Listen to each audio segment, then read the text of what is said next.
There we go. No, wait, that's not the one I like. That's the one I like.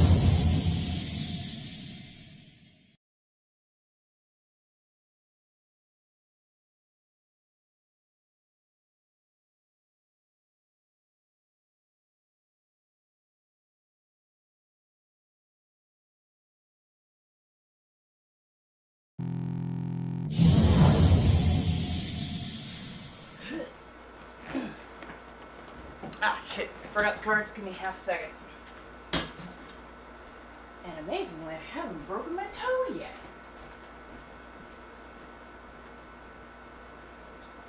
Let's see. Which cards I want to play today? Where did I put my... There we are.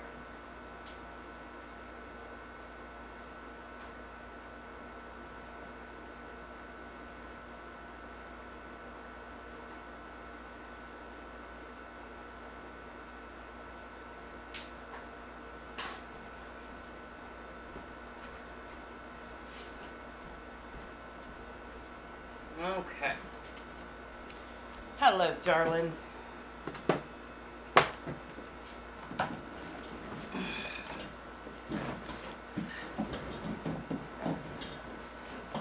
How are we doing? Okay. Let's adjust that slightly upward for right now. There we go. There we go. Nice. I bet you like the view. And if you're a good pup, you get to stay there.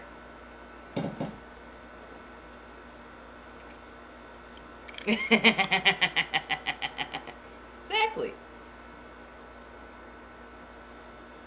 Oh, yeah. So, how goes?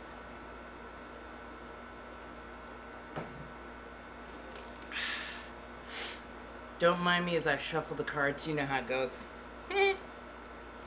So this is closer to being my like Grimwood character. This is the bare basics. Pardon as I tilt you slightly upwards. You do have a great view though. There we go. So, ears, hair back and doing its thing. Comfortable clothing, they, them. Usually the bitone lip is going to be the giveaway that it's Leica.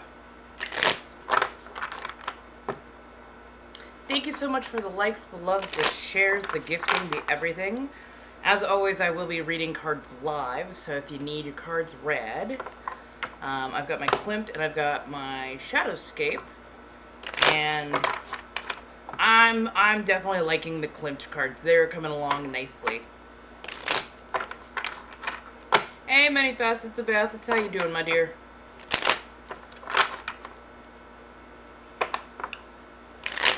I'm still refining the Leica Grimwood, like, voice. So I'm still deciding if I want to make her, like, Valley, like, bitchy, bratty Valley. Or if I want to go just a little bit closer to my regular tone. But, yeah, like, there needs to be a distinction between Sanguine and Leica. Beyond, you know, just fangs. Hey, how you doing? How you doing? Ah, I got my Twitch schedule set up, so everybody will know that I'm going to be on those streams at 5 o'clock, so it's the same here, and then I'm getting the schedule fixed on there so that it'll reflect the same. Oh. Doing my best. Definitely been, you know, trying to keep it together, as the usual. Figured out some things, which I love. Car had a little bit of a breakdown over the weekend, but got that fixed. I have some lovely friends who let me stay with them when they were helping me get it fixed. So all good. And now I'm just figuring out what I want to post and where I want to post it. So like today I did like a nice little almost 7-minute video, so you can like just take a chunk, very small chunk of your day, and like decompress and just relax. Like you can even use it as background noise, honestly, if you want to. And then I also did a little practice on vocal work with, you know, Leica.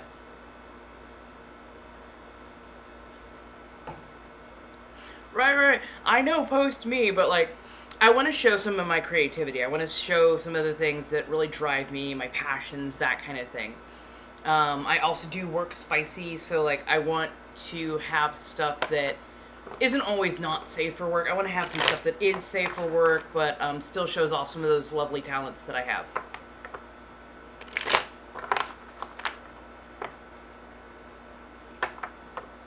Oh, I feel you, man. Like, after work, you're just burnt out. Thank you. Oh. Fair, very fair. Very fair. So yeah, Leica is, for the backstory on her, Leica is part of a family line. So Leica is just like a placeholder for the name. Sometimes you'll see it spelled slightly different ways. Leica does not have a gender per se. Leica's always they, them. Why? Because they're a line of servitors. This is modern day Leica, and modern day Leica is a spicy worker. That's just like her thing that she does. Odd jobs as well. She tends to be a guardian of the deep woods, so that's why her schedule is hectic to begin with. So, yeah, you know, she gets into her own mischief. Which is, they're fun, and, like, they try not to always be gruff, but they tend to come off a little gruff. If not gruff, a bit bratty.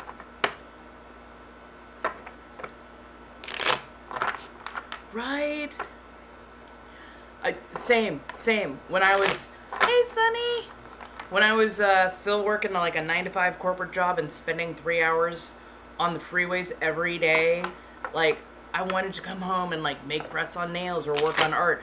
I was so wiped out by the time I got home. I barely had enough energy to feed myself, let alone do anything creative. So I feel that so hard.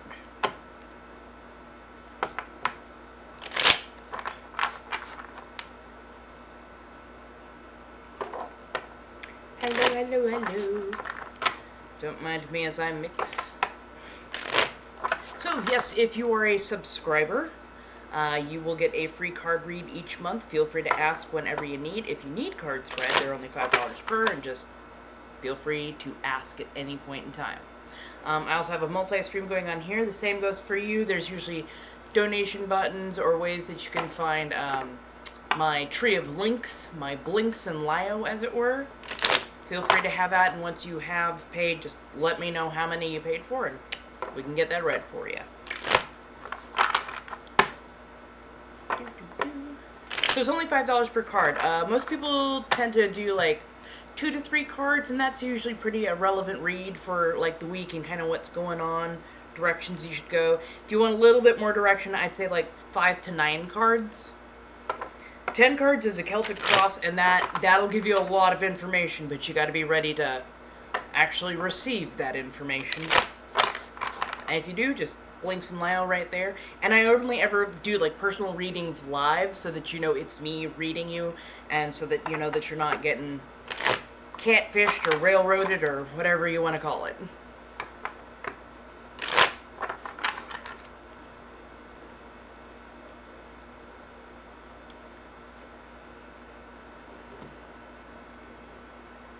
Tell me those aren't doing fantastic.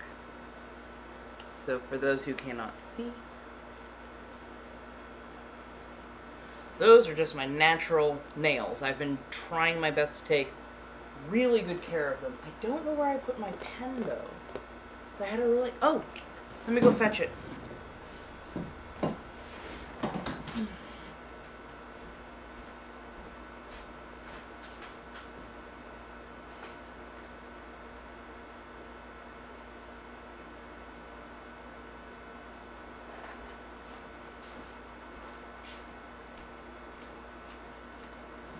There we go. There we go. And I will be on for 3 hours. This is the cuticle oil I'm usually using.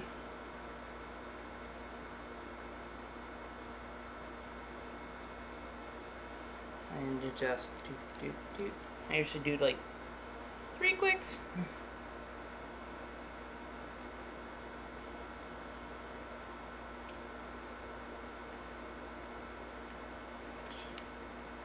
I noticed the longer I let my nails get, the less I interacted with them. Because I used to literally tear my nails just absolutely down to the nub. So filing and really getting fussy about taking care of them is how I did the best at breaking the habit of chewing on my nails. So these are my Klimt cards. They seem to like to pull major arcana, but in the nicest, politest way. Like, they're the sweet, sad emo boy that, like, sits over in a corner and, like, they literally just want to make friends, but they're not sure how to go about it sometimes, so they're a little overly truthful. But they're sweet about it, but they're so sweet about it. I do enjoy them.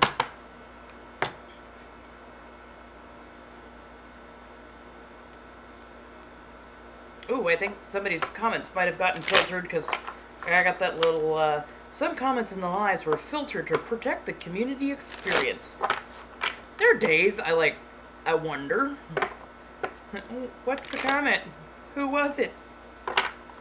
Come on, let me see. Let me see.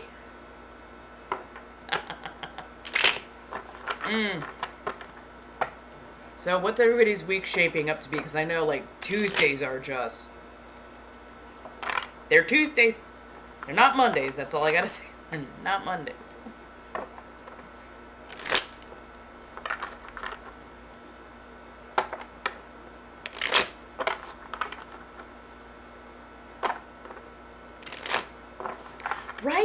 Right? This day doesn't quite seem to be, like, on track.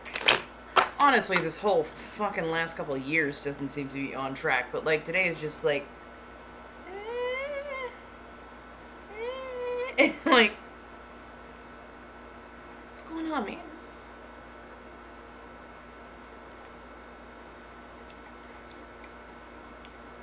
I think maybe 2 of those might work.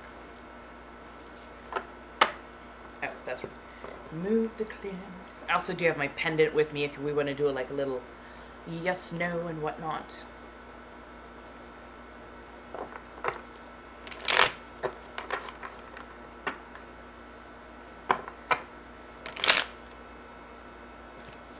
We just get a couple months where shit goes really, really well. Just saying, just saying.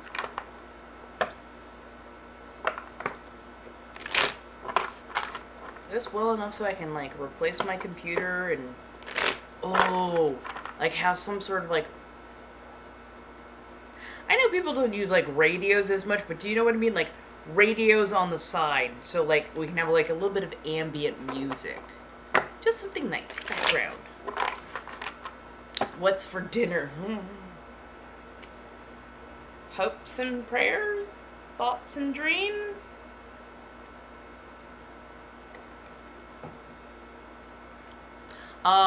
Let's see. I'm working on a bone broth, so I'm probably going to end up doing, pot stickers with, like, steamed and a little bit of bone broth. Kind of want to have a sauce with that, so maybe make a peanut butter sauce? Like peanut butter sesame or something to that effect. Just something light. Something light. I don't know, my stomach has just been so finicky lately. But it's not like I can just, you know, go out anytime I want and have African food. Because, oh my god, that egusi soup, that egusi with the fufu, that was phenomenal. Oh my god, I want to do that again. That's right! Ooh, I still have that. Ooh. Oh, you know what? I know exactly what I want to do with that. I want to make, like do a slow cook with it, but do, like, a slow cook over, put it over pork. Or not over pork, over rice. Ooh, that I definitely need to, like, make a barbecue-type sauce for. Pair it with some greens. Maybe, like, an onsen egg to go on top with it. Yeah.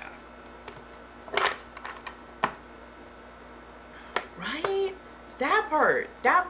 Because, like, your tummy will say that you're hungry for something. You make the thing that you think your stomach is asking for, and then suddenly, like, you finish cooking it, and your stomach goes, okay, I'm full, and you're like, what do you mean you're full? We didn't eat. We didn't eat anything. But I'm too tired to digest. That's not how that works. And so you're sitting there yelling at your stomach for, like, the next 20 minutes, like, we gotta do 2 bites. And like a toddler, you're trying to convince your stomach that you need to take 2 freaking bites of food. I'm like, oh my god, I hate that so much. I'm like, seriously? It's such a pain in the butt. It's such a pain. And it's like, I'm trying to eat good food. I'm trying to eat, like, you know, homemade stuff so that I'm not, you know, taking in too much salt or too much refined sugar. You know, I'm trying to make sure that I'm not accidentally eating a bunch of soy because that messes with my system. Like, I'm doing all the things to keep myself healthier. And it's like, it's a battle some days. It's really a battle. I know what you mean.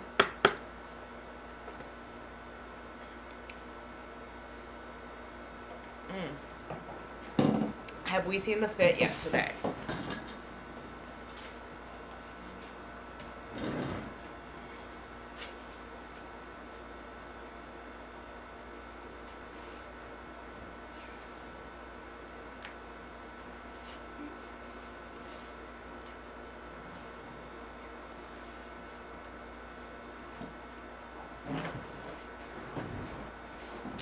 So this, I got the leggings are from Hot Topic, and then the top was sent to me by our fabulous Facets of Bassets from a little place called, I think it was Plato's thrift store up in PA.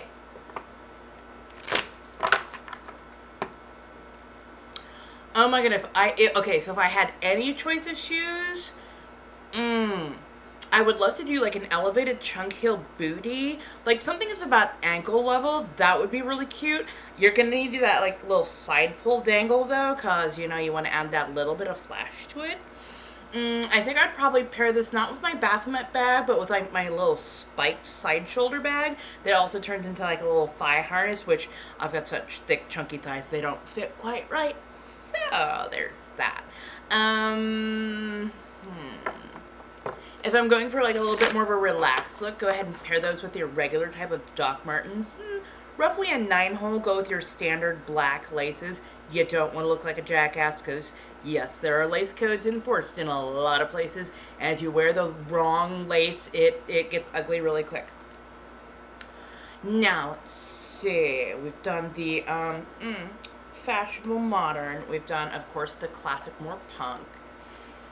If you really want to like zhuzh it up, no, honestly, I don't think this is a zhuzhing type thing. This is much more a casual. If you wanted to zhuzh, of course, you can add your bangles, some torques around the neck and whatnot, and maybe even a little bit more stuff in the hair. But for the most part, this is like a pretty chill look, and you're definitely going to be wanting to taking a bag with it. Yep, I think I just found the character.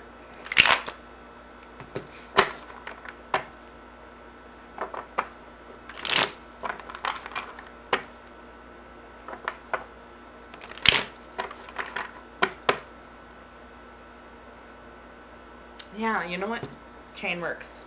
Like, layered chain works. Like, something that hits, like, roughly choker, and, like, mid, and then this with, like, some sort of pendenting would work. I'd go with silverish colors, personally, but golds can also work very well with this. Chunky would be good. I think thin and dainty just wouldn't do it justice, but chunky would be good.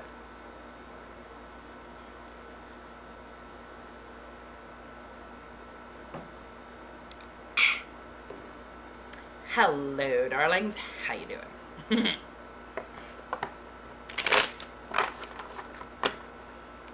Oh, for the Leica audio that I put up, there is a growl towards the end of it, just letting you know.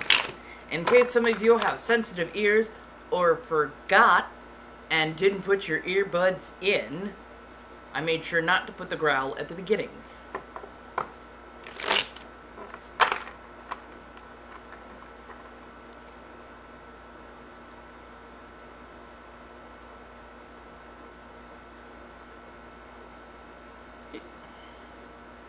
How goes? So what do you want to talk about? Everybody's quiet today. Oh my goodness. What do you want to talk about, my dears? My darlings? Pets. No, I won't call you my betas, because that's a whole Omega-verse thing, and I made the conscious decision to stay away from the Omega-verse until I finally went, I should probably know a little bit more about this. Hey, how you doing? Emerald Hook just came on Twitch. Hello, darling. How are you doing today? So I finally started learning about that, and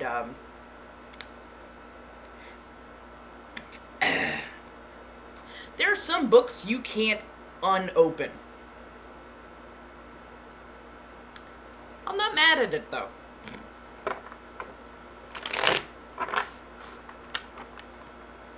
Doing pretty well, just got home. I hear you. And this is why I'm here. Help people decompress after they get off work.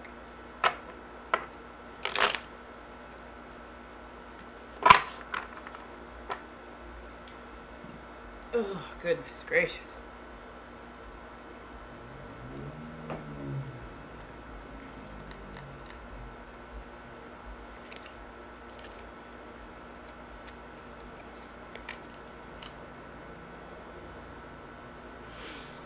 Ten of Swords.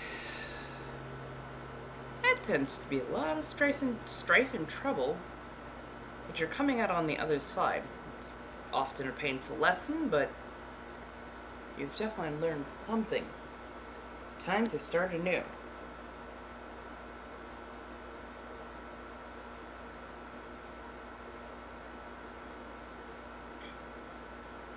Well, thank goodness that's over. Haha. Yes. Thank goodness that's over. Just felt like I needed to, How fluffy are the ears?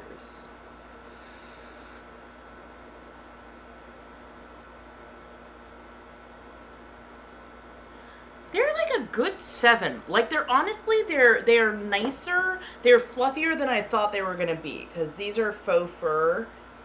And they were not overly expensive. So, like they could have left me a little bit more length at the top. But, like, the white part is, like, nice and fluffy, and the black is actually just, it's nice, it's sleek and everything, but it's not uber fluffy. So, I want to give these, like, a good 7 out of 10.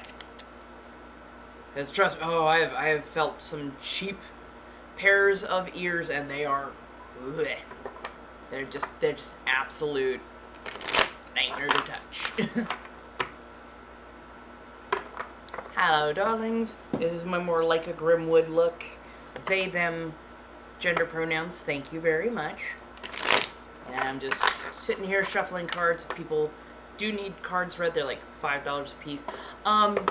Can you tell me, people who are over here on Twitch, can you tell me if there is a donation button on my Twitch profile, like when you're watching the stream?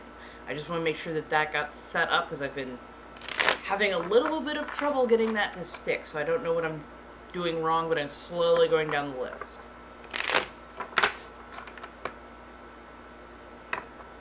Just want to make sure it's taking people to the right page.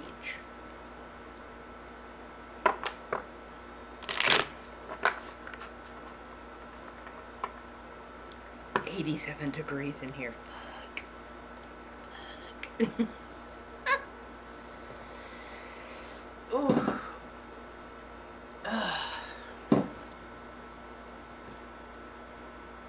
Okay, I'm gonna look into fixing that tomorrow, because, yeah, that's the problem I keep having. Aw. Oh, no worries, no worries. Hey, I enjoy being here. I enjoy being able to, like, set up a space for people to come in and decompress and, chatter on. Do stuff like that. I'm trying to pick a subject that I could just pontificate on for, a bit. Hello, darling.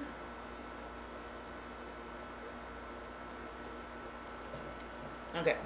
So I'll get that stuff worked on tomorrow for that platform and see if I can get that straightened out. If nothing else, I will get a Blinks and Lio set up. There's supposed to be like social links, I think, that function on there. But worst comes to worst, I'll figure something out for that. So yeah.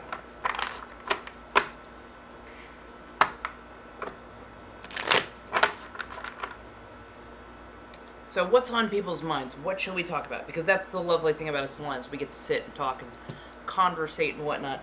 And hopefully towards the cooler months I will be able to get back to my corsets and doing slightly more vampy stuff.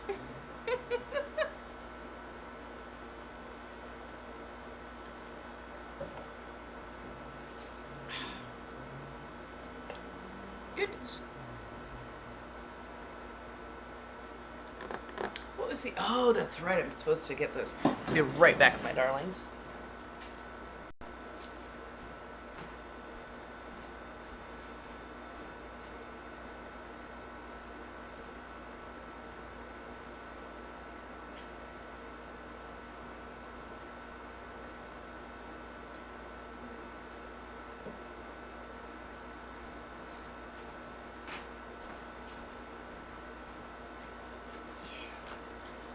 I just gotta remind myself to dress and bless a couple of candles tonight. Hello, hello. What are we up to, darlings? Yes, I heard. Oh my God, yes. No, so Camellia over on Twitch just pointed out the Boeing spacecraft started making like a heartbeat type noise, and nobody has any idea why or what's making the noise. I just saw that today on TikTok like an hour ago, and I'm like, oh shit. well, and I mean like part of me actually thinks that it's the metal on the craft like fluctuating. Because they've had so many whistleblowers talking shit about the quality of the welds and the quality of the construction on stuff that they are making for Boeing. And a lot of those whistleblowers have come up not alive. So I'm worried that it's the spaceship itself fluxing because of the cold of space, but then it's in the direct path of the sun, so it soaks up and heats and then cools down and soaks up and heats, and I'm worried that these astronauts are not going to be making it back home anytime in particular. So Samantha asks, how did I know I was a witch? Because I was an evangelical Christian for about 20 years, and I just never heard anything, never felt anything, did not feel a connection with that. But walked into an esoteric store, and it literally just felt like I took a breath of fresh air, and I kind of gravitated to very particular things. So I knew that my resonance lay there rather than elsewhere. So yeah, 25 years later, I'm still at it. So, there you go. Now, the Boeing spacecraft was just supposed to orbit, right? It didn't go out further and then come back in. So, I mean, it'd be really, really odd if it was it picked up a hitchhiker, as it were. But, I mean, shit, I don't know. That part, yeah. So, Emerald Hook says, gotta love the feeling of realization when the deities are calling to you. Right? That part. And I still think I'm multi-pantheonic, but I think I work with them in rotation. That's what I'm starting to feel, understand, and whatnot. They won't be home until March 2025? Are you shitting me? Damn. So apparently the people who are up on that space station right now who got abandoned basically by Boeing's own dipshittery, they won't be back until March of 2025. That is wild. That is absolutely wild. Oh my god. I feel so sorry for him. And like, I don't... Like, trying to maintain your physical health when you're up in space for long periods of time is incredibly difficult, especially if you haven't, like, pre-trained for that shit. And I don't think that they were overly pre-trained for that. And now they've got to try and survive on a space station, which I know is eating extra resources. Like, isn't that just all around dangerous?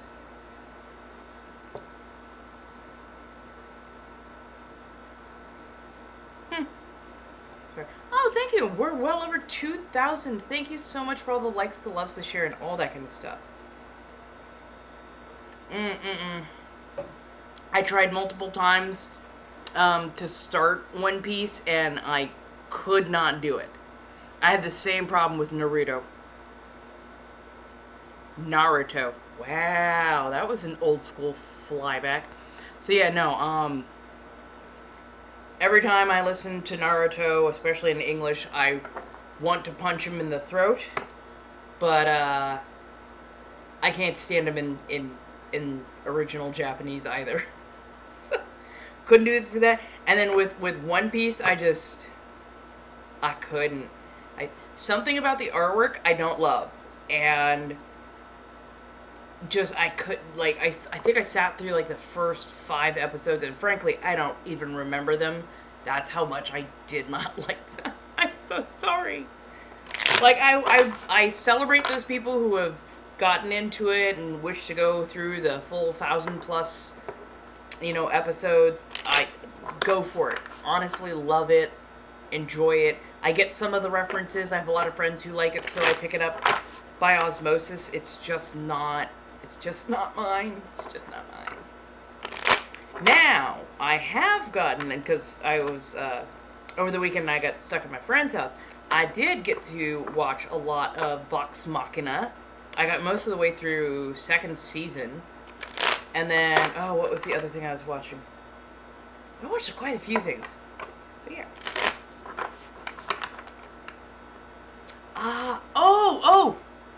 You're talking about the live action. Oh, no. Okay, so I haven't watched the live action, but I want to watch the live action because it's a much shorter, it's more compact, and the pacing is a lot faster and it catches a lot quicker. I really do want to see that. So yes. Right, exactly. Like, yeah, no. Like, even if something is not for me, I know it's not for me, it's okay that it's not for me. Sometimes I'm just not the demographic, and I'm okay with that.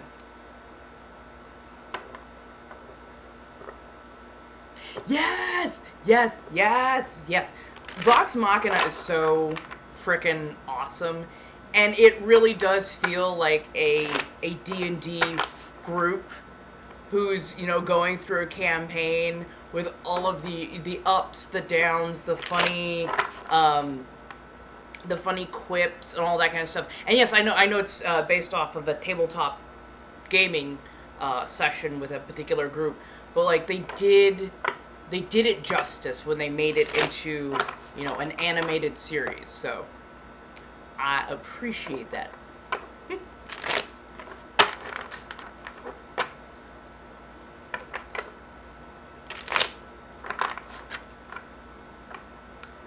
My daughter come back one day? Whose daughter? What?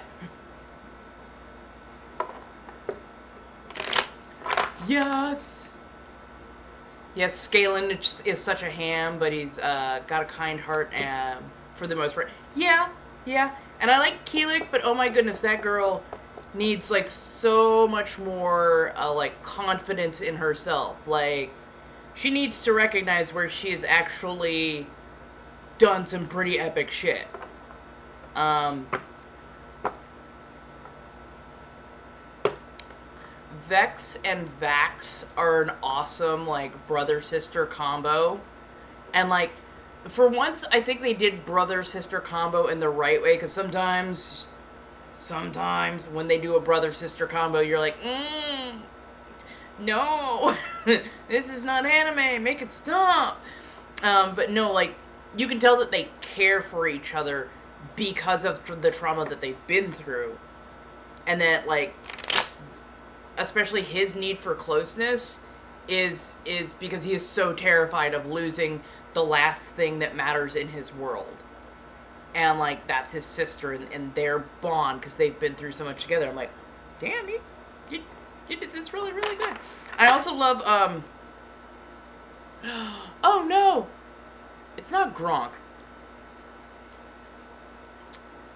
Strongjaw. The big barbarian and the little dwarf. I love her. I love them together so much. Like, they are such the besties of bestest besties, and I adore that for them.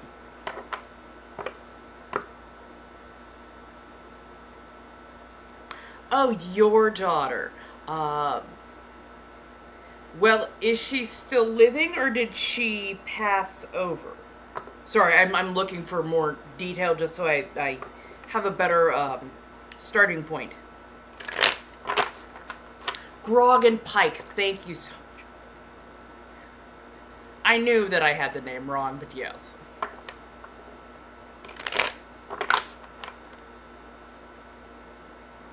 I love that. Oh, yeah, well, if she left, she may have left for a reason, my dear. Here's the thing, and I know this is going to sound like the harshest of all realities. Sometimes children leave. And sometimes they leave for very, very particular reasons that are about what they need. And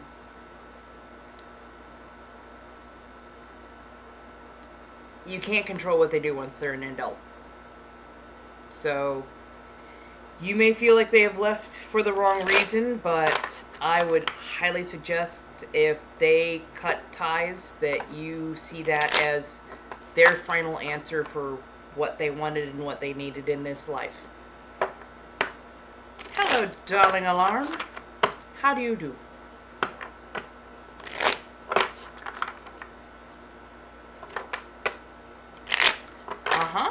Left 5 years ago. It sounds like she made a decision, and you should honor that decision. I also really hope that it's your daughter, and that you're not, like, possibly, not honoring some other decisions that they made for themselves. That happens. And, okay, just to give you a little background history as to why I'm so blasé about this particular topic, especially when it comes to adult children deciding that they no longer want to interact with their parental figures. I come from a traumatized background, and my parents are assholes and shit. And I cut all ties with my family over the last 7 years. So I can understand why adult children will want to leave home and never speak to their parent again. And the way that you're going on in my comments section right now, that right there, that shows me that you did not listen to your child, and that there's probably more to why they left than you're letting on, and more to why they left than you're understanding.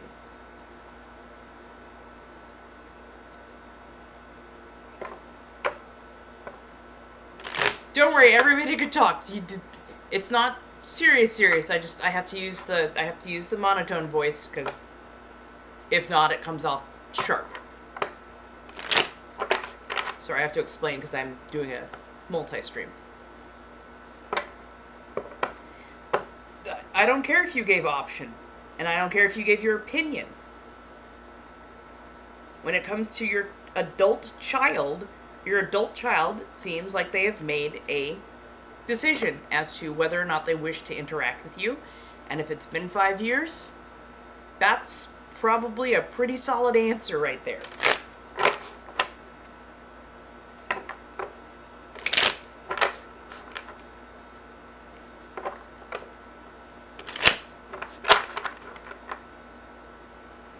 Again, you don't have to like this answer because I know it's bitter medicine.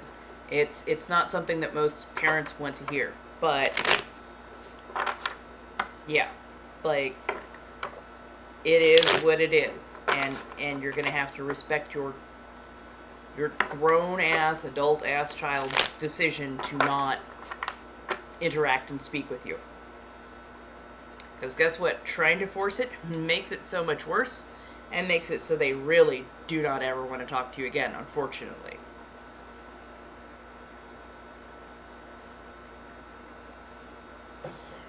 So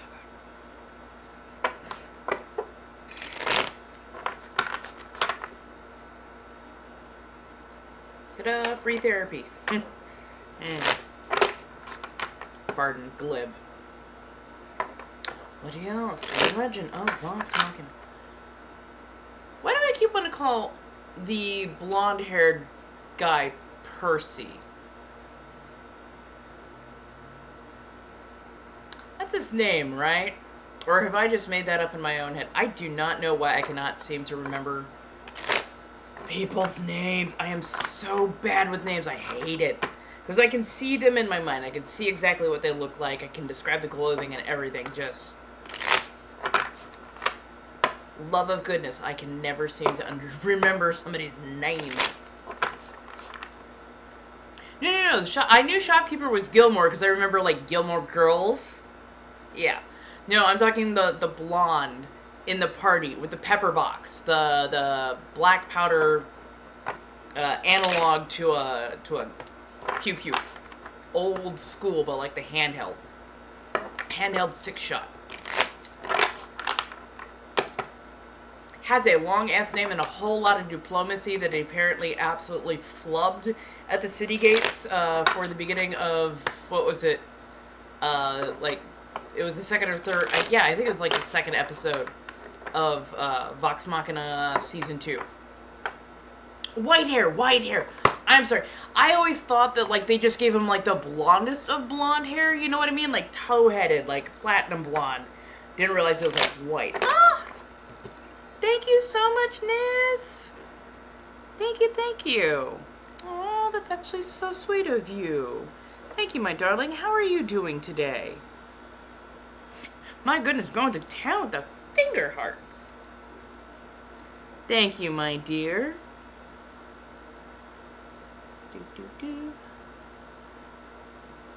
Let's see it. Let's go, Tiny Danos. There we go. Percival! That's why I keep thinking his name is Percy. Okay, Percival. Yeah, that's the first. Percival Friedrichstein von Musel Kekowski de Rollo III.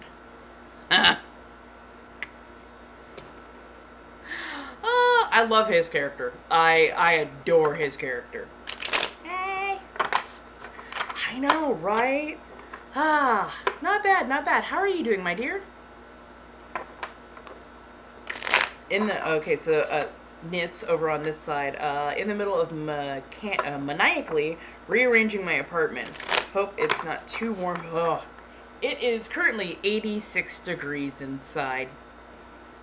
Hopefully, though, in the next couple months, I will be moving, to a new place, starting over a little bit, and, hopefully it'll have better air conditioning there, because it is so fucking warm.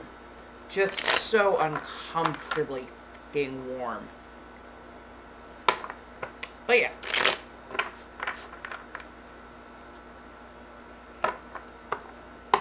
Abigail had a crazy weekend, rescued 3 newborn kittens. And then you're at your mom's for your next 8 weeks. Oh my goodness gracious. Roughly close to the same area, so it's not too far of a move, and I'll be a little bit closer to some of my like actual support networks. So yay! Um, Hopefully they've got a little area outside so I can keep at least part of my garden. I have found a place that I can actually surrender my my aquarium critters to, so that they will have a good home, at least, you know, until they find a better home, kind of thing. So yay! But yeah, all in all, pretty good, pretty good.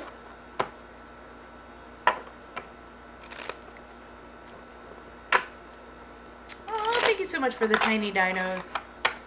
So yeah, this is much more my like a Grimwood fun. So she's a bit more of like very much a valley girl. Like, knows all about fashion, can do pairing, can do shopping and whatnot. But you know, she's also a spicy girl, so she knows how to work for the bag.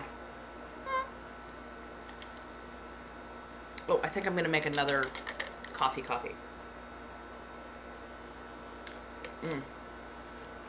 Okay, give me half a second. I will be like right back.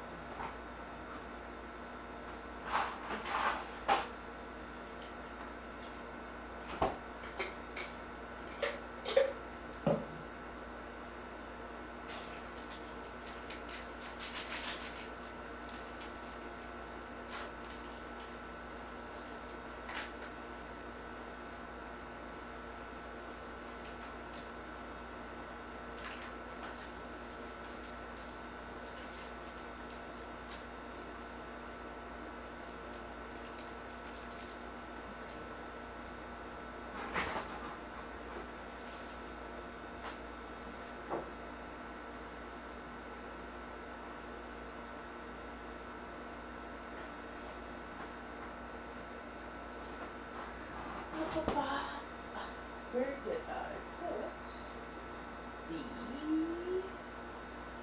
Oh, it's over there.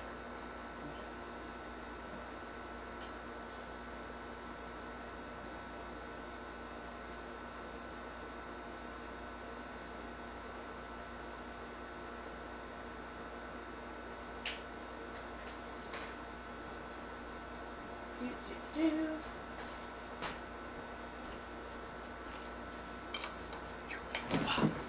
There we are. Heck yeah. Oh my god, yes. The syrups are the best, because honestly, the syrups can change an entire drink, and I love that. Like, never go to Starbucks again. But then again, I wasn't ever a Starbucks girl. I was a Coffee Klatch girl. And if you don't know Coffee Klatch, it's here in Southern California. There's like a place in, I think it's like Altadena, Rancho Cucamonga. I want to, well, definitely San Dimas was like my fave, because they're right there by the freeway. It makes it so easy to like just stop by when you're on a road trip. But yeah, they're so fantastic. They do like a lot of fair trade. They actually meet with the people that they buy the beans from the actual farm.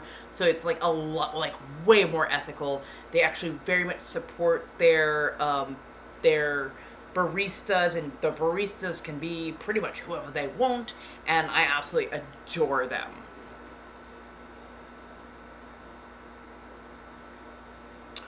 Ooh, pumpkin chai. Yeah, honestly, once you get the spice mix, because it comes down often, honestly, to the spice mix, pumpkin itself doesn't have much flavor. But the spices that you put with it and pair with it make a world of difference. Just don't go too heavy on your nutmeg, okay?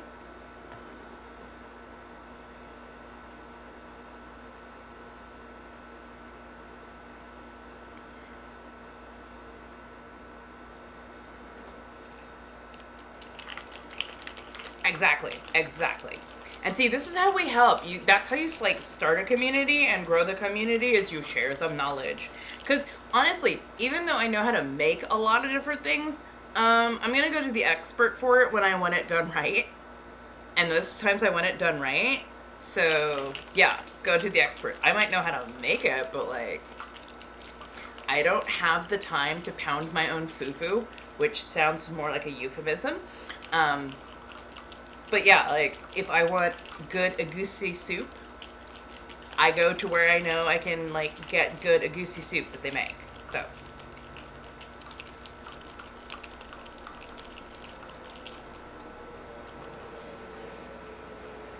There we go.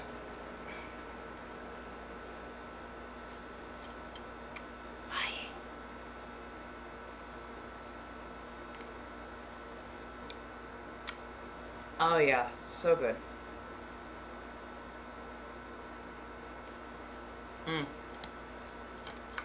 Iced cappuccino. I'm sorry, it is so fabulous.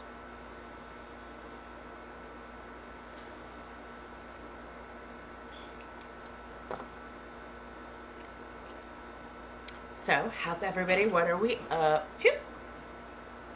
What kind of lovely conversation would you like to have? Tomorrow will probably be more of a sanguine day, so toss up in the air for how I will be dressed. It'll probably just be me hanging and chilling and whatnot. What kind of subjects would you like me to bring to the table? Because I always do like to chatter on about something.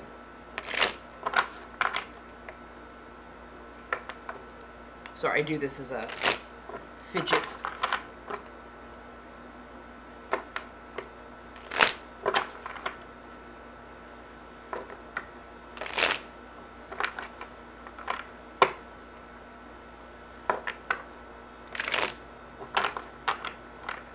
Fall is coming. I can hope. I honestly hope. Did they start Did they start my entire team count over again?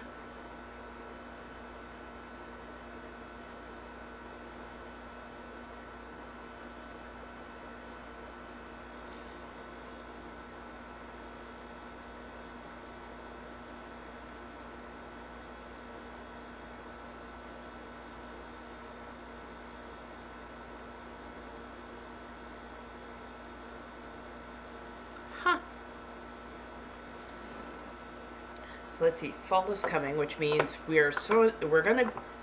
I've already seen Halloween stuff, which, I mean, I was seeing Halloween stuff in August, which is slightly early, but not too horrible. That means I've got roughly 6 weeks, I think, until like the first Halloween party. Ooh. Oh, I've got to see what the themes are for this year. And how I can build. Halloween is honestly my favorite, and it's not because I like getting dressed up, because I'll get dressed up any day I want. I don't care. But I love to see other people finally kind of let loose, and I like to see some of their creativity when it comes to, like, costumes and whatnot. Also, I love, what is it, Japanese Halloween, where they get dressed up, but they get dressed up as, like, super specific, mundane things. I find it absolutely hysterical. Like, super duper hysterical. Because they're so creative, and yet still so gently, wonderfully mundane. Oh, yes. So cards are $5 a piece. If you go to the links in Lio, you can pay for them there. Or if you are a subscriber to me, which is like only $2.99 per month, you get a free card pull every month, and all you have to do is request. So, yeah. Those are the 2 ways to get a card.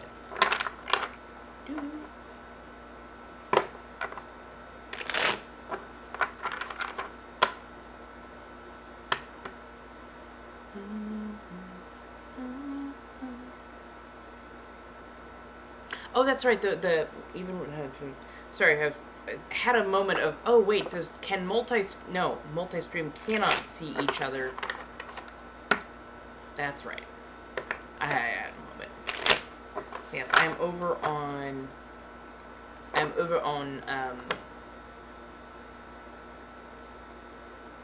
my brain went completely derp. I'm over on Twitch, also YouTube at the moment, and here on TikTok. So there's a little back and forth. I'm sorry. I just saw how many tiny dinos I had versus how many tiny dinos I slated it for, and that is comedy. That is funny. I said 20 tiny dinos as gifties, and somebody has donated 4 tiny dinos of 20. I'm sorry, I love that shit. That's funny. That is funny. I was like, that's a... Don't ask why it took me that long. Like, honestly, it should not have taken me that long, but that's funny. Hey, Flossie, how you doing? Hello.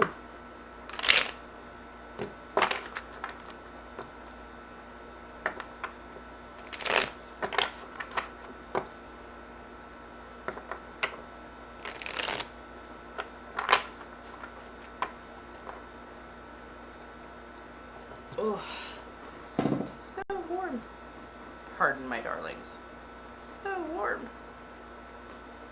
Don't worry, you can't see anything. This is like one of those super dense, like, shielded. Do you hate any certain food textures? Oh. I'm not a fan of stuff that is, like, super slippery. So, like, fermented natto bean paste. Ugh. The texture is so slippery and just combined with the flavor. I can't do it. I cannot do it. Like, boba has to be like that slippery but chewy kind of texture. If it's just that slimy outside but like that hard center, I just can't do it. Can't do it. Can't do it. Hey, I'm doing good. How are you doing, Noelle? Trying to think of like food textures. Cottage cheese is a nightmare for me because it has too many textures. I don't know how a food made from basically a singular ingredient can have that many textures, and it's very disconcerting. So yeah. Also, I can't eat sashimi. Like just raw fish by itself. I can't do it. I want to hurl so bad. But literally the moment you add just a touch, a tiny bit of rice to go with that raw fish, I'm fine. I am perfectly fine. I can eat it and swallow it, and it's all good. Just the fish by itself is a struggle. Like a toddler trying not to eat a lima bean struggle. They, them. I'm having a very Leica Grimwood day, and Leica is my very neutral character, so they, them. And it works quite well. Thank you. I'm still working on refining the voice and finding where I want it to be, but I think I know where I want the personality to be. Thank you. Given to me by a fan. They went to a place called Plato's Closet, which is a Bristol in PA. And then the leggings are from Hot Topic. And I just adore it because it hangs everywhere. And they're made from, like, it's a cotton spandex, so it's actually really comfortable. Right? Gotta love the ears. And of course all the hair just is so perfect, but yeah, it helps keep my hair out of my face. But yeah.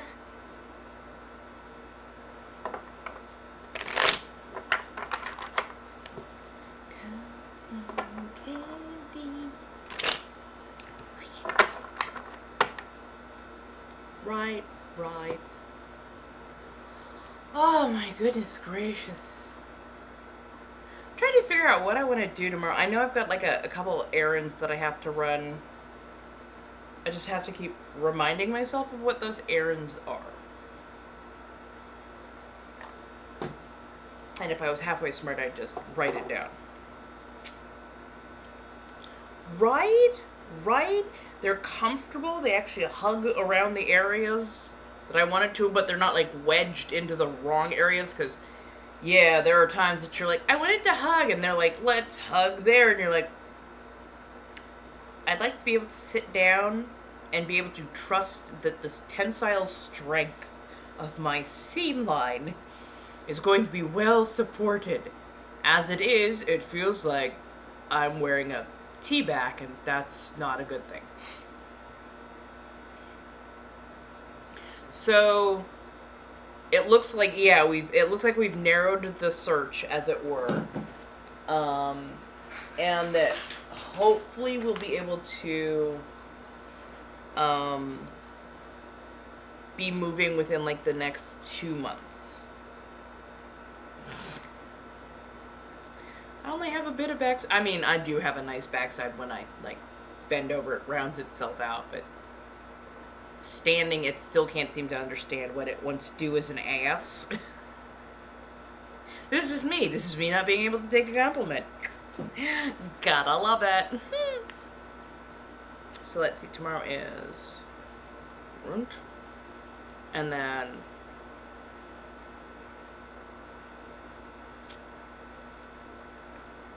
Oh, what's the thing? What's the thing with the thing?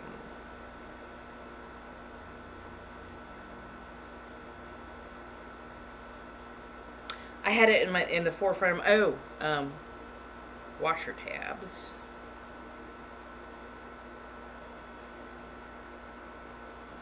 And then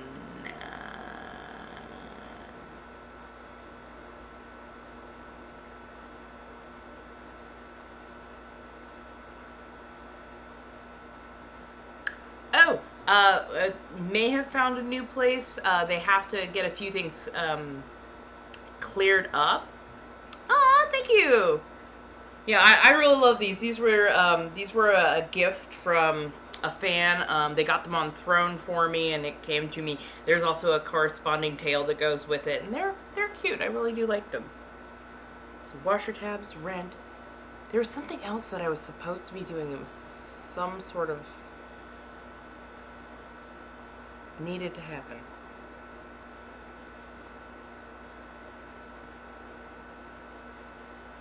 Yes, I love the ones with bells. They're so cute. Hi. No, I'm not left-handed by birth or anything like that. But I was taught by a lot of people who were left-handed, so I have picked up certain mannerisms of a left-handed writer.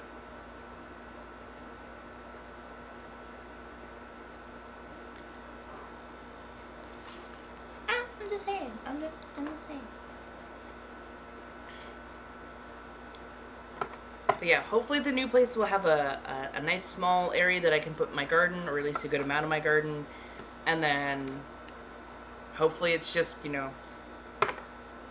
me getting out there a little bit more, because I do need to get out into my community a little bit more. I am so not an extrovert. I am realizing this so badly now, and I'm like, I need to be more of an extrovert. Oh God. Yes. Oh my God, yes. Oh, purple would be so incredibly cute. Aww, I missed you too.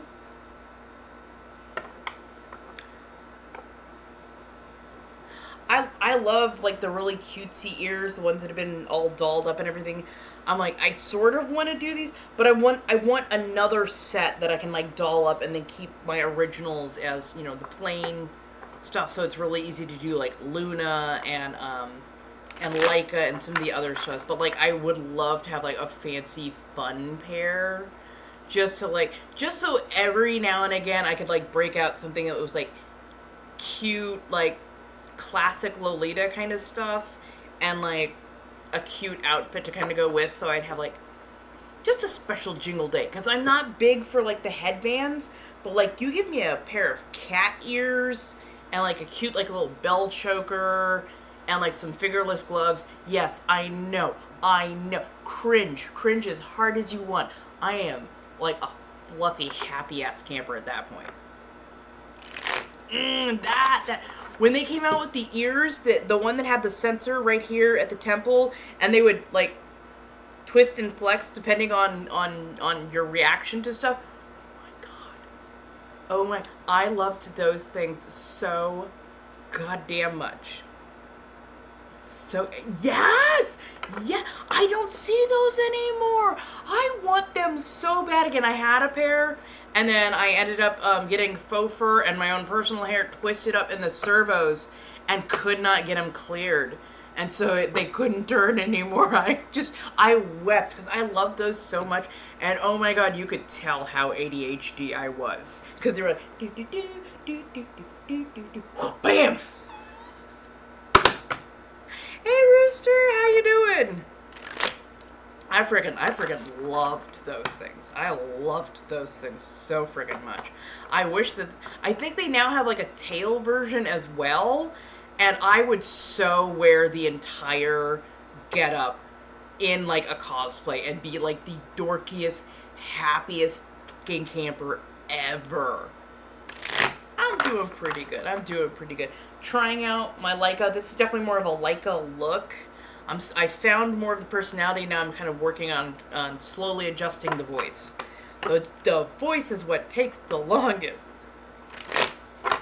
Right.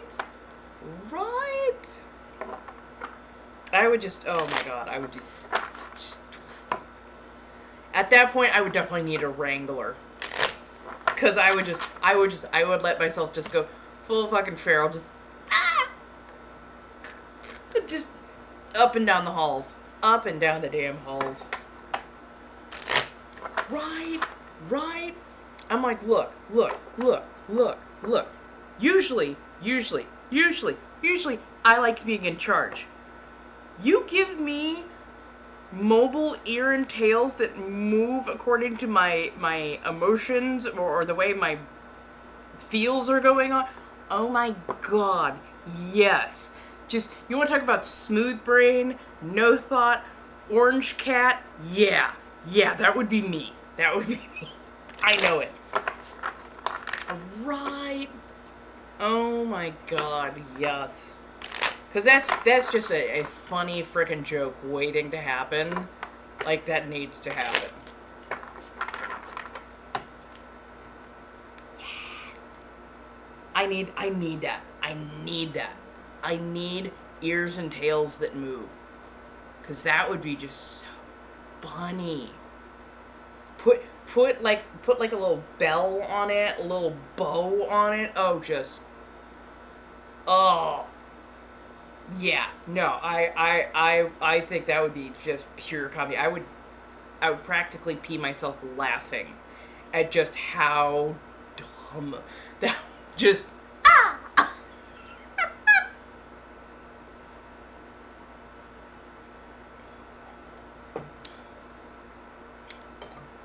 Honestly, I'd do a whole customized photo shoot with that. Let me get tails and ears like that. Oh my God. I would have so much fun with it. Like, too much friggin' fun with it. Like, what is she doing? Don't ask, she's just having fun. Like, why are they dressed in orange? Again, it's part of the gag. Don't ask, they're having fun.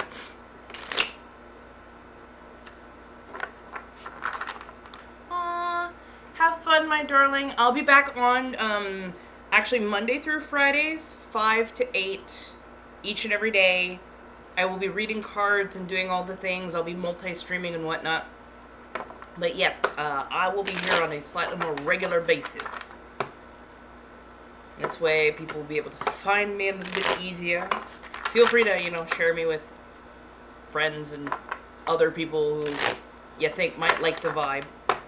Or friends who like a mildly spicy vibe, because that's what I do. Goodness, pardon. ASMR. Where did I put my... I've got to get a hairband. I'm melting here. I could feel it.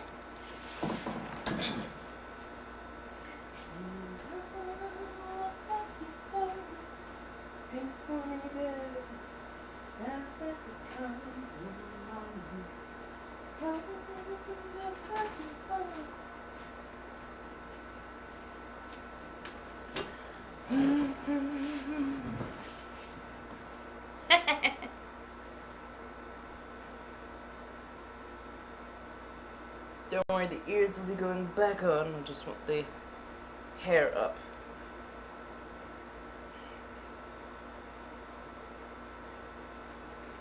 Get him! Get him! Get him! So worth it. So freaking worth it.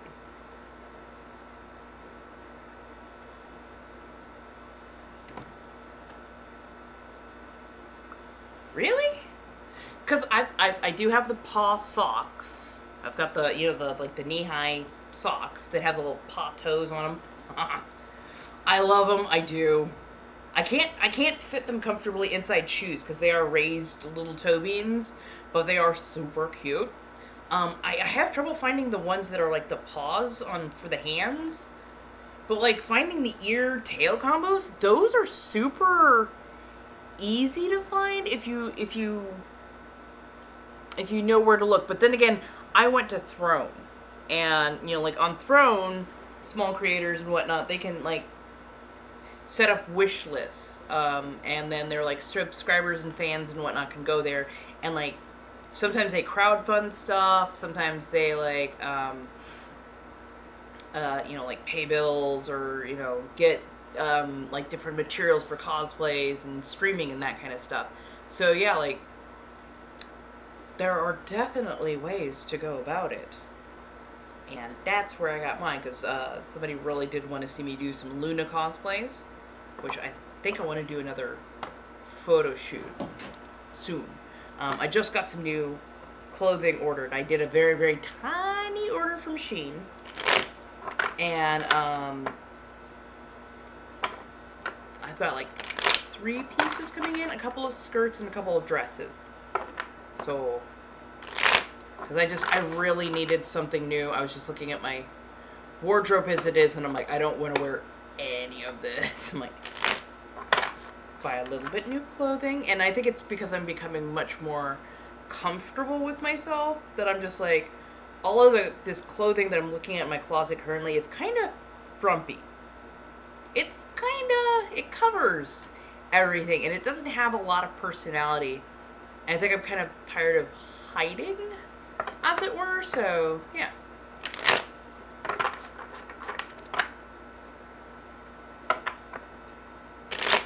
Hello, everyone. Exactly, right? Like, I finally got confidence to start wearing stuff that is actually more comfortable for me, because honestly, I don't like wearing a shit ton of clothing. I overheat rather readily, so skimpier clothing that has a bit of a refined taste to it tends to be my favorite. Oh my god, yes. Oh my god, yes. Like, I've been waiting for a couple of payments from stuff that I've done to come in. Because right now, you know, when you go through, like, when you have fan pages, you always have to wait on your payments, and I hate that. So I'm just waiting for those to come in, because I really want to go to a couple of thrift stores in my area and see if they've got some clothing that would fit or that I can easily alter, because I really want to do some new fun stuff, and I really enjoy showing off my legs. I really enjoy showing off my legs. So I want to have some stuff that I can alter and make work for what I want to do. Oh. Oh, yeah. Oh, so if you only have a Goodwill, go to the Goodwill. There is no shame in that. There is no shame in that. Same, I was wearing the same frumpy outfits in rotation. I'm trying to branch out. Yeah, same. When I started buying just small, like 3 or 4 items at a time from Shein, I realized how much more comfortable I am in things that actually hug my body and that show off quite a bit more, and how I really did not like being covered up. Like, if I'm going to cover up, I can always put on a cardigan, or I can put on, you know, like an overcoat or something that, you know, fits loosely and covers where I need it to cover. But, like, overall, on my body itself, I like less clothing, not more.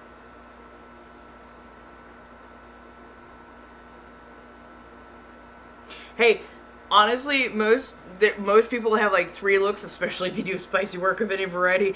You're like, I look like a hobo, I look like a hooker, or I look like I have just stopped caring altogether.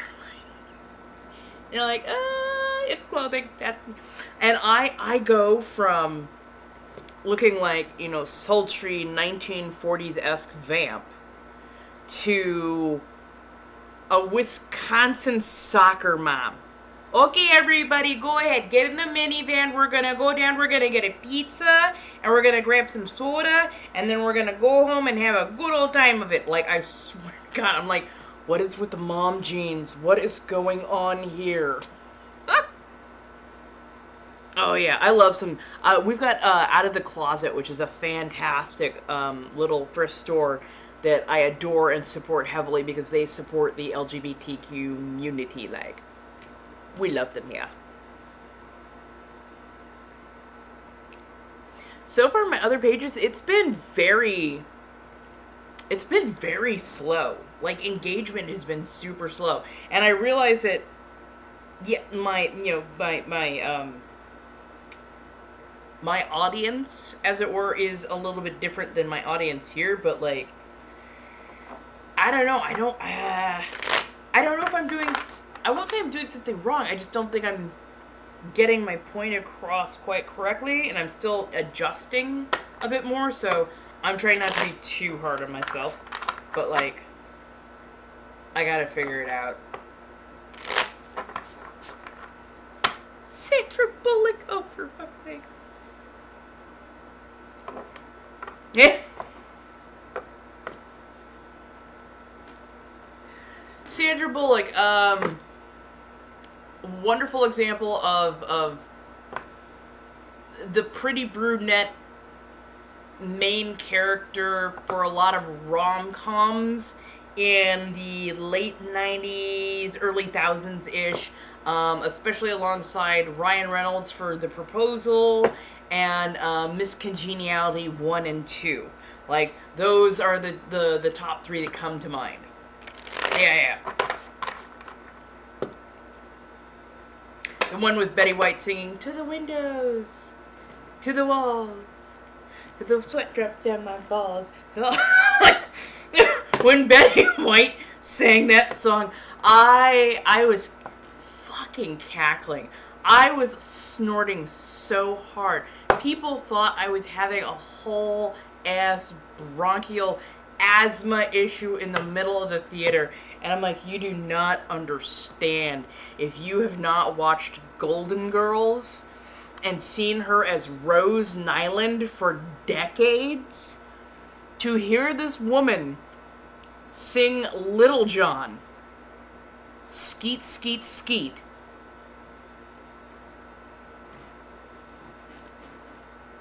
like, I did not know how to process that, and neither did my brain. I would expect that out of Sophia. Picture it. 1912, Sicily. What? No. I freaking loved all of them. They were all so far ahead of their time, and, like, the fact that it did center on 4 old women who all had very active love lives. Some even more so than others. Like, I like watching the bloopers where Betty White breaks, like, the cast members. Like, oh yeah, the herring circus. Like, you could feel the audience that was in studio, the cast members. You could feel people who were, like, sitting at home all going, the what? The what? So good. So good. Oh my God, I loved her so much. Like, all of them were fantastic at what they did. Honestly, they were all so fantastic at what they did. And she passed away 1 week short of her 100th birthday. But if you ask me, if anybody ever goes, how old was she when she passed? she was 100. She hit that century mark. She lived in our hearts for that next week. If you don't know who Betty White is, I don't know what you've been doing with your life. She was a fantastic person. Honestly, the whole cast of Golden Girls was like really good people. Lots of fun, so.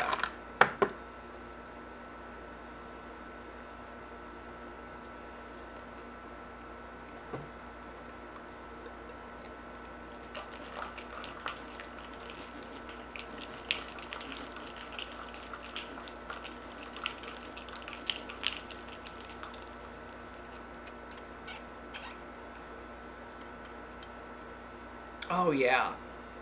Yeah, no, the characters were fantastic. Oh, thank you so much for the tiny dino. We all love a tiny dino. That part. Like, you didn't even have to be, like, religious to, like, feel something really deep and want to, like, give part of yourself or part of your consciousness to, like, I don't know, I might not be religious, I don't know if she's religious, but if there is another side for her, please protect her, because she was a fantastic person here, like, yeah. I am drinking an iced cappuccino. It's made from an instant thing, so I just added straight whole milk, added a couple of cubes of ice, and then just shake the living daylights out of it. And this way I know I'm getting at least a little bit of water and some sort of sustenance into my body, because I hate eating. I have trouble remembering to eat on a good and regular basis, so yeah.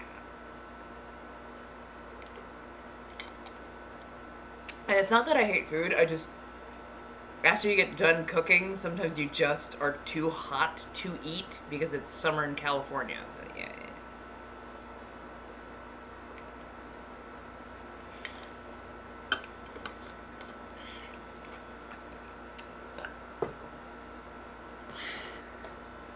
So, how are we today on this Tuesday? Got about another hour and a half.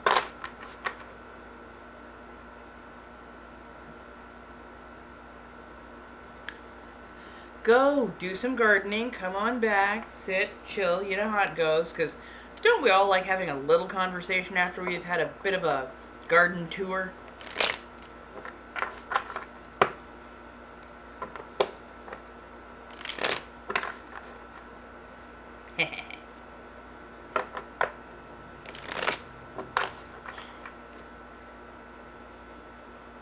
I'm just trying to think of, like, what kind of lovely little doom scroll should I go and do tomorrow?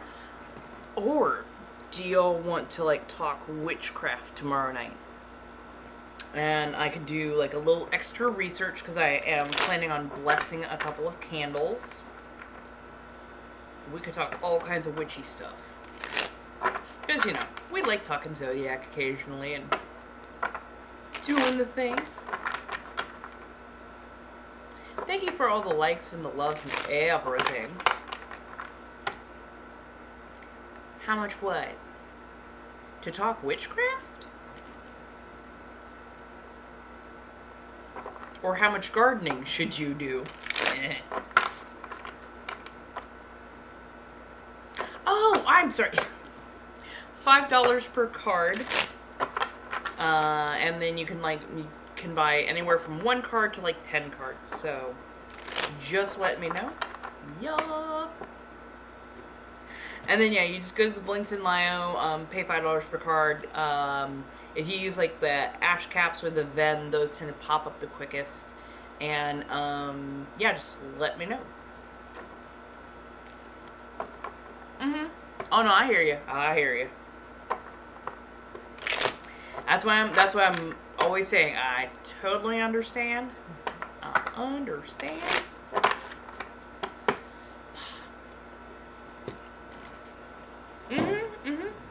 Give me half a second. I'm gonna check on some vegetation myself.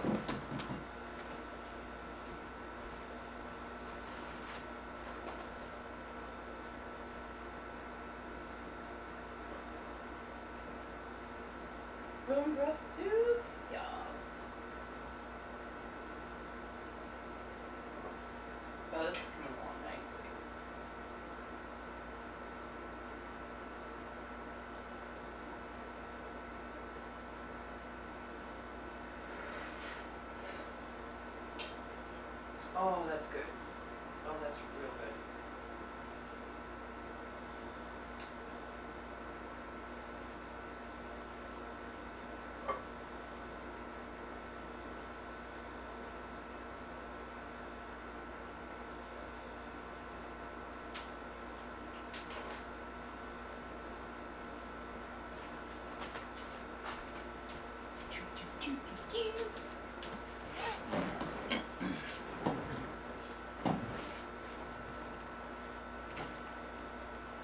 I hear you. I try to keep my prices as reasonable as possible for like a variety of reasons, but yeah, like I won't speak on anybody else's prices. I will not speak on anybody else's prices. But I like to keep my price at about $5 per card. It feels right for me, especially for what I do. And I mean, I know that because I do like other types of spicy work, I know that like certain people are going to see some of my other prices and go, wow, that's really pricey. I'm like, nah, that's pricey for you. Like, these are reasonable prices for the level of skill and effort and training and stuff involved. So, like, for me, the $5 card is, like, yes, it's a fair and equal exchange. Well, I mean, I also grew up in the 80s, 90s, early thousands. So prices have changed wildly. See, what I love about myself the most.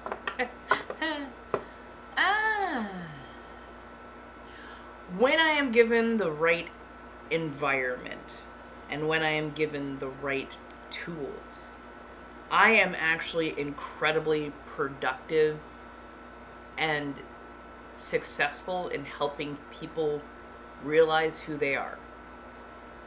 I am good at helping people become their better selves. It's either ruin and destruction or upward mobility. But I like that ability to help a person understand themselves better. Now, if we're talking about physical aspects, I mean, all of it. I have nice legs. I've got those wonderfully thick thighs. I actually kind of like that fluff in the middle. Got that wonderfully friendly face that everybody seems to love to talk at. Yeah.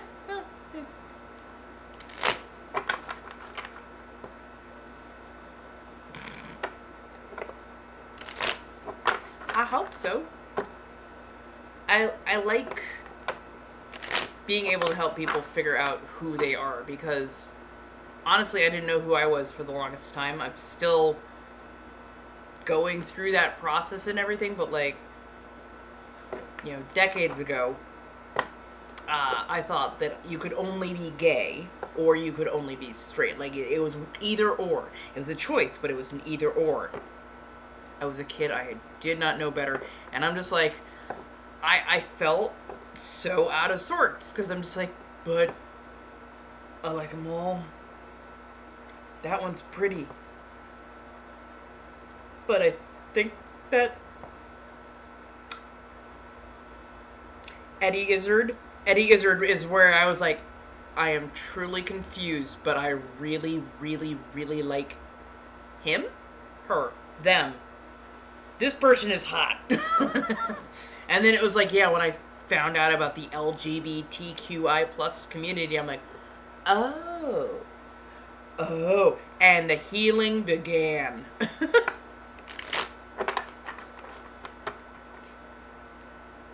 Right, that part.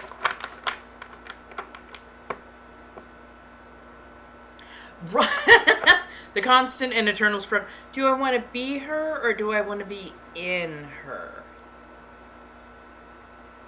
And trust me, I've definitely had those thoughts like, do I want to be with him or do I just want to be in him?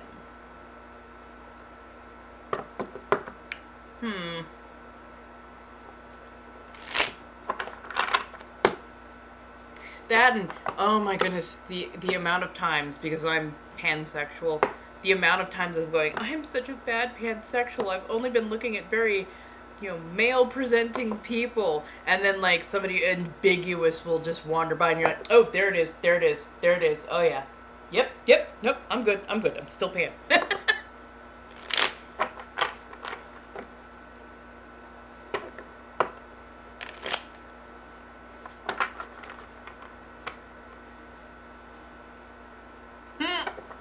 I'll be the B in the ABCs. Mm-hmm. Well, I mean, my parents, specifically my mother, was so worried that I was going to be the L. Because I had superhero women plastered all over my walls, like Storm and Rogue and Jean Grey and Angela from Spawn, like just everywhere. And my mother's like, are you? Oh God, are you I'm like, no.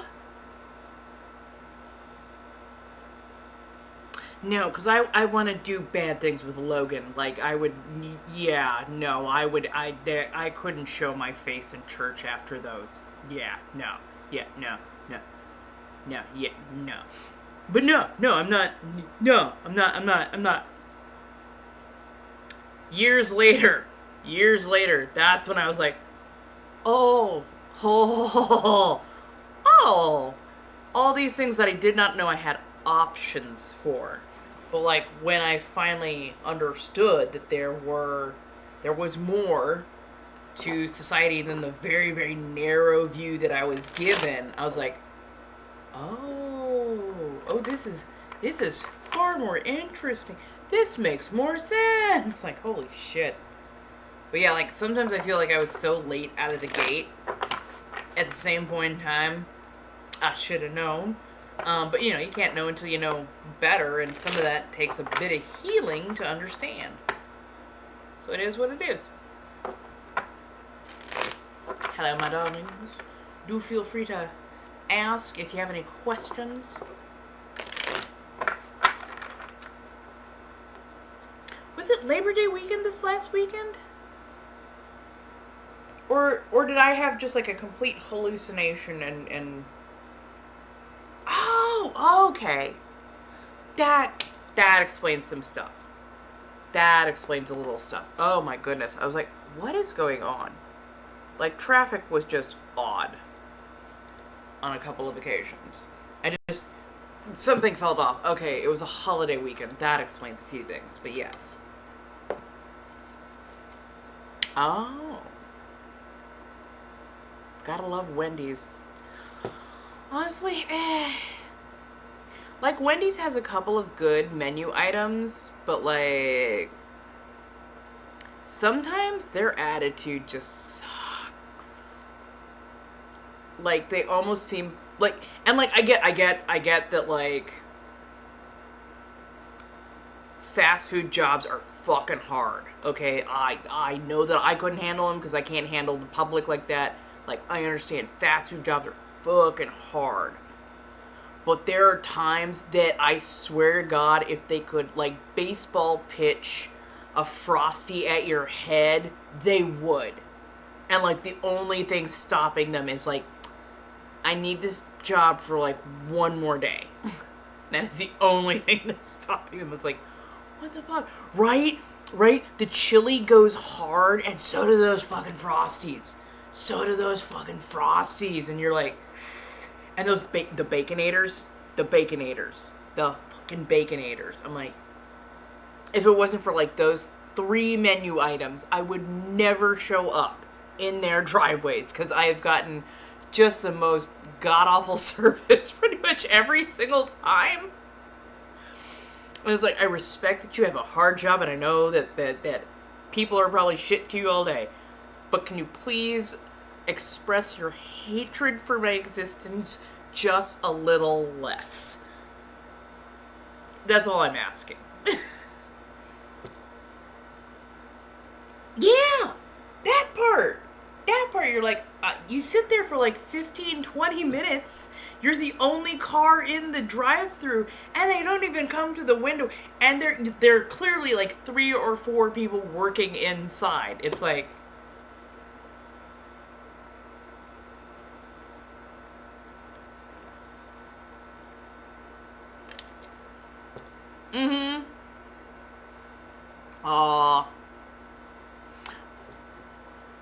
I would talk about those, but the last time I had them, I got cold ones.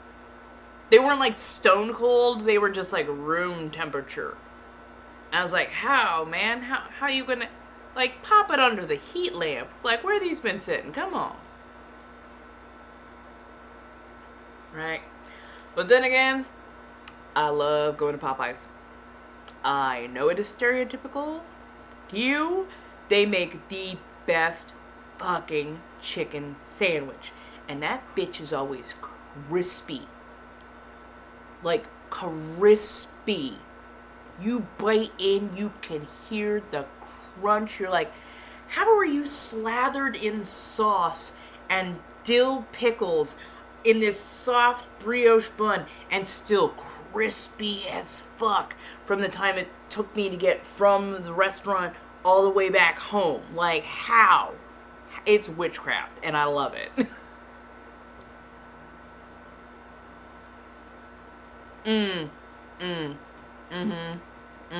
That part. And like, Raising Cane's is some bullshit. Raising Cane's is for people who have never tasted a spice in their life. The man who made Raising Cane's, Cane is his dog. At least the legend that I have heard, Cane is his dog. So he put only spices that a dog could have safely. Why you making my people food table scraps for a dog? What the fuck? Put some spice on that bitch. When you say Raising Cane's, that is a very particular phrase, and it means to raise hell. It means to be wild and unpredictable. Raising Cane does not mean, hey, let's go ahead and make this for my dog to make sure that I don't give him a spicy tum-tum. Are you fucking kidding me? Oh my god. Sonic's, I only go to Sonic's for their slushes, like their cold drinks, and it's been forever, because Southern California, we do not have them a lot of places. I have only seen maybe 2. Maybe I'm just looking in the wrong places, but I think I've only seen like maybe 2. But yeah, our Mexican food, especially Alberto's, like a 24/7 Alberto's. Look, the quesadillas slap. The tortas are fucking good. The sopa are so good. Like, everything they do is so fucking... Like, we have so many good hole-in-the-wall, taco truck, like, food truck kind of things going on. Oh my god, so good. Yeah, our Mexican food is fan-fucking-tastic. The fresh pico de gallo. Like, oh, so good.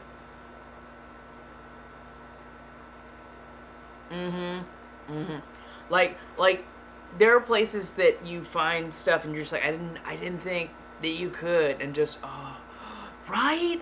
Fucking chimichangas.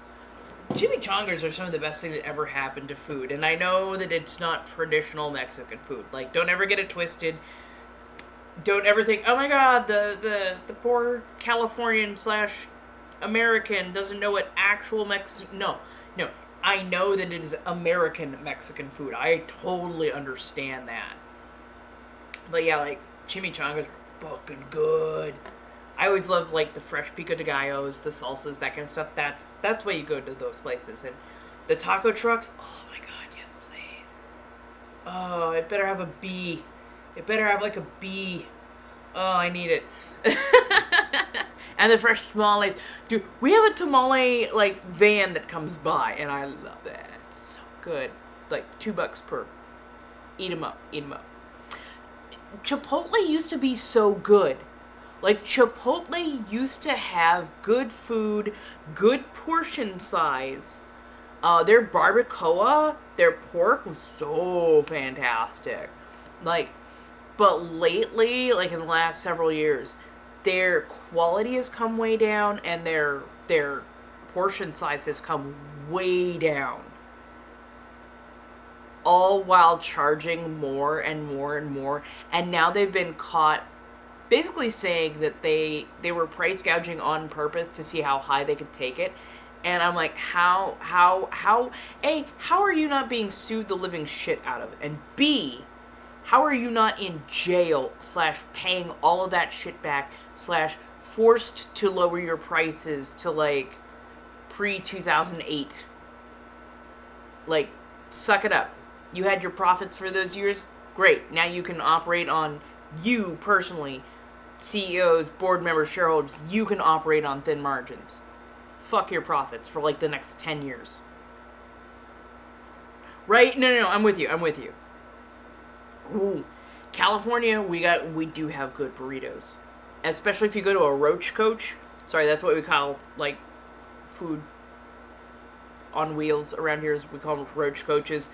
They all have to get inspected. Most of them, I believe, pass with an A. If not, like, they are passing with a very, very high B. So, like, don't get it twisted. Don't get it wrong. But yeah. Like, we know how to do a breakfast burrito really well. Really, really well. Teriyaki? Oh, hell yeah. Oh, yeah. We've got some fantastic places for teriyaki. Like, in California, especially Southern California, like, you can almost go city by city and find where you have dense populations of particular people, and that's where you're going to find your best ethnic food. I don't think I've had Moe's. No. Famous burrito spot in San Bernardino. Oh.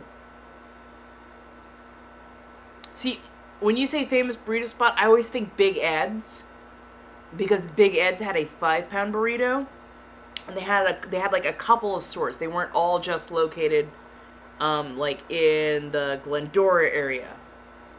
But yeah, like breakfast burritos, oh my god. Like these things, like they are like 2 pounds each, filled with like cheese and potatoes and sausage, and sometimes they'll put some gravy in there as well. I was very, very partial to the what was it? The chorizo and egg with potato and extra cheese, sour cream, and salsa. So fucking good. Oh, yeah. No, I think you're right. I think it was Maria's. And they had, oh man, line out the door good breakfast food, especially. Like, they were known for their breakfast food. These giant, massive, gut-filling burritos. Right? Right now, maybe that's what I'm craving. I am like chorizo and egg over Spanish rice and refried beans, extra cheese. That sounds so good right now.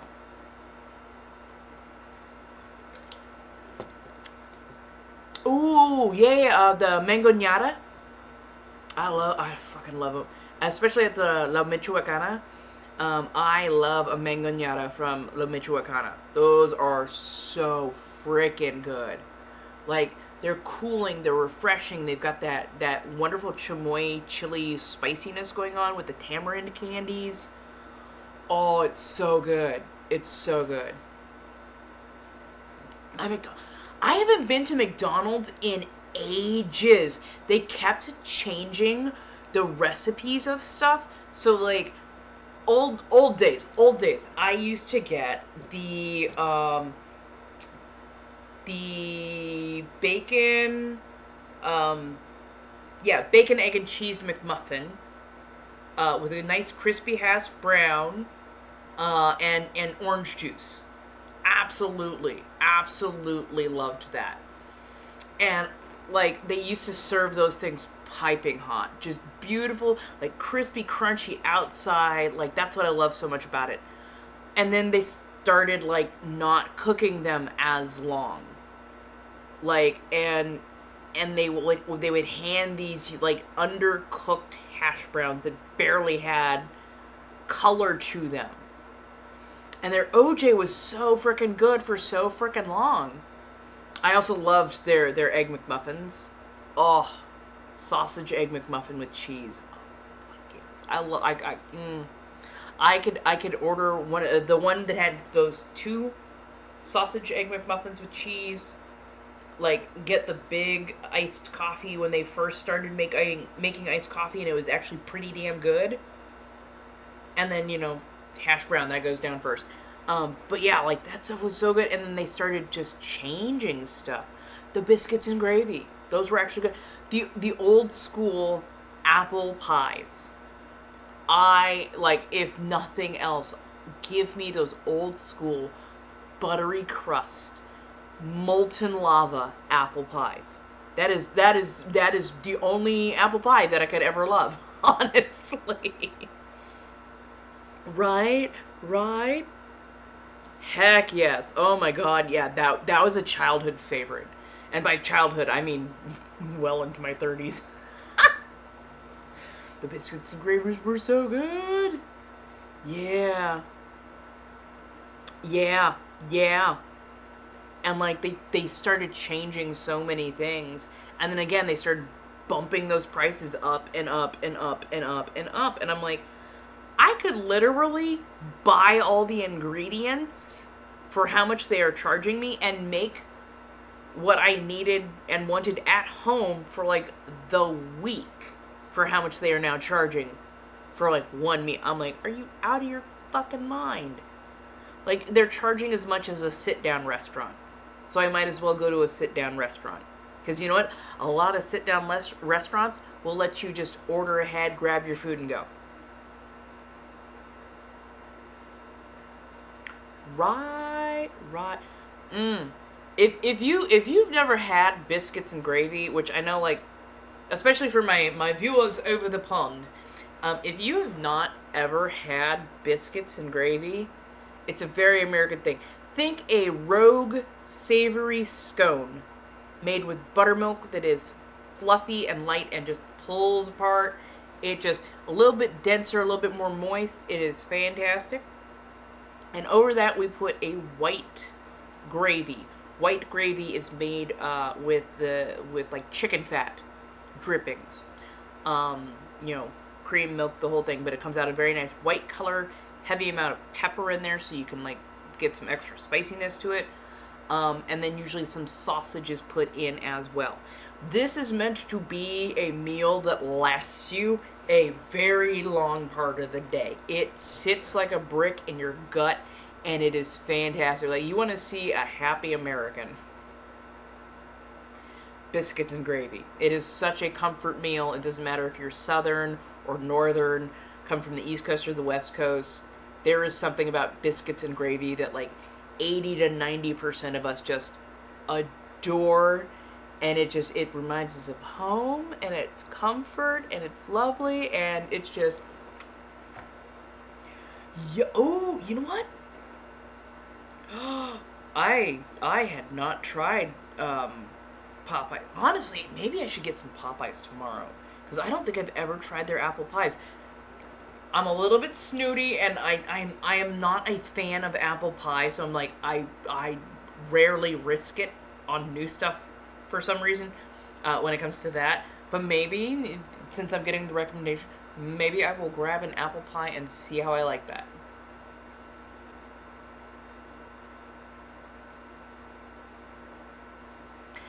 I'm sorry, but beans and toast, I want to hug them and ask if the war ever ended.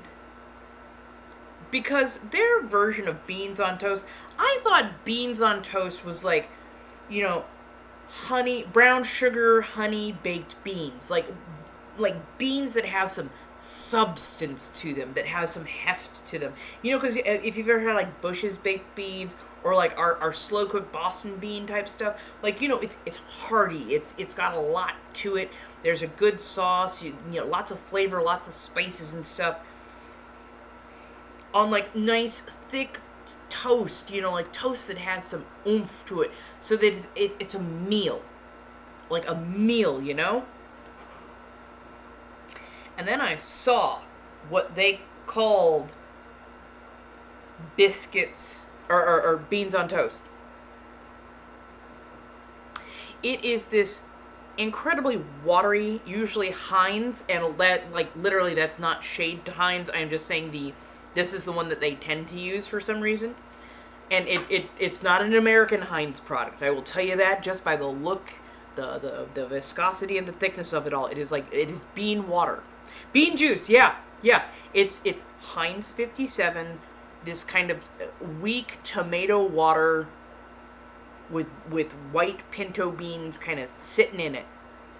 And when you spoon it on, it's like just this sad, weak, gravy dribble across a bit of underwhelmingly thin toasted bread. And I say toasted because you can't quite tell if it was actually toasted or if somebody held it too close to the flame and went, shit, that's gonna burn. We'll just... bleh. I'm like, it is sad. Sad. You may need an assist again.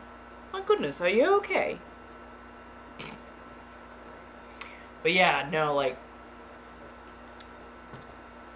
when it comes to food, I take this weird personal pleasure in watching Brits and Irish and Scots try, like, classic American foods or classic foods from cultures and countries that use a lot of spices, like not necessarily spicy, but a lot more spices.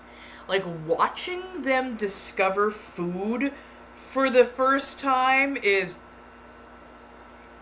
it's like Oliver Twist, okay? It's like watching Oliver. It's like all of the orphans found a good hunk of bread and some cheese worth gnawing on. Hey, Mom, go to this. This is Christmas. It's like, have you never had food? Are you okay? You know that you can have spices without necessarily having, like, fat. It's usually a little bit of a sin, but still. But, like, goddamn, dude. Are you okay, Sonny? English food is haunting. You're not wrong. You're not wrong. You're not wrong. Ooh. Baked mac and cheese. Baked mac and cheese. Baked mac and cheese. But have you tried baked mac and cheese? I can never seem to get baked mac and cheese quite right. I blame that on not growing up doing it that way. But, oh my god, let me find a place that does good baked mac and cheese, which, honestly, Popeyes isn't the best, but it's serviceable. It is well serviceable. But yeah, let me find a place that does good baked mac and cheese. Good soul food. Honestly, good African food. Like, I am honestly really discovering the joys of trying different ethnic foods, and I am, yes, please. Yes, with the panko crumbs. With, like, some people are like, eh. I'm like, it can be with or without. The panko crumbs just add, like, a new level of texture.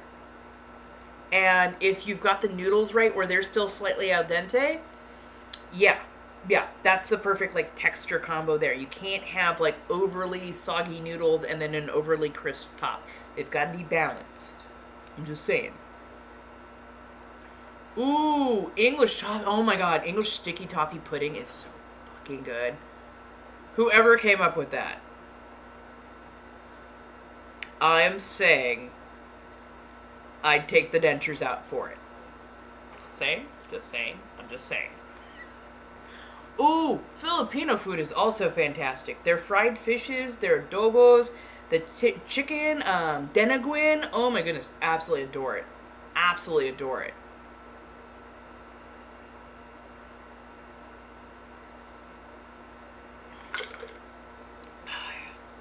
Oh my goodness. I gotta start making my own iced coffee. Oh, I love Indian food. Oh yeah. Living in Southern California, between samosas, curry over rice, paneer, like onion bhaji. Oh, Indian food is fantastic. Absolutely. And I think Indian food honestly does goat and lamb really, really well. Really, really well. Like when I see lamb on any like menu, that's probably what I'm going to be ordering, because I like to see how well they can treat that meat. Because yeah, when lamb isn't done well, you can taste it.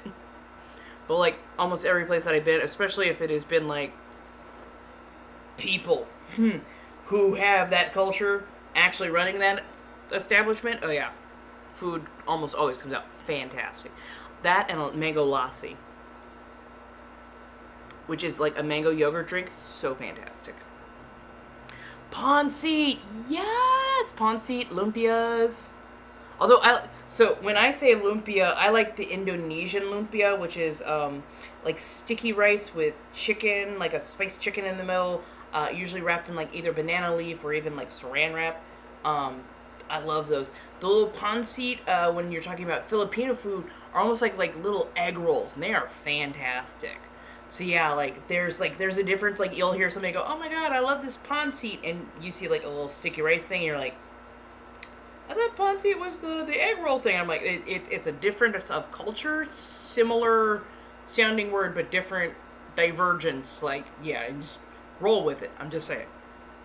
My boyfriend is South African, and he helped broaden my hair. Oh yeah, like South Africa. I'm gonna say this gently, but I don't mean it quite as gently. Fuck the Dutch. South Africa has such a wide range of people and cultures in such a small area that yeah, the food culture is just it's wild. It's incredible. Like, if not for the fact that I know that I would throw hands. I'm joking. It's a hypothetical. I'm joking. I tell you right now, though, I have one Afrikaner mouth off to me, I will be full American. I will be full, whole-ass American. And yes, I do know several of the really nasty words, because I was like, oh yeah, I'd like to visit words I needed to know, because holy shit. But yeah, the food culture, sorry, two wildly divergent things. Food culture is fantastic over there. But yes. How's everybody doing? Hello? How do you do? And let's see, we've got about an hour left. So let's have whichever conversation you wish.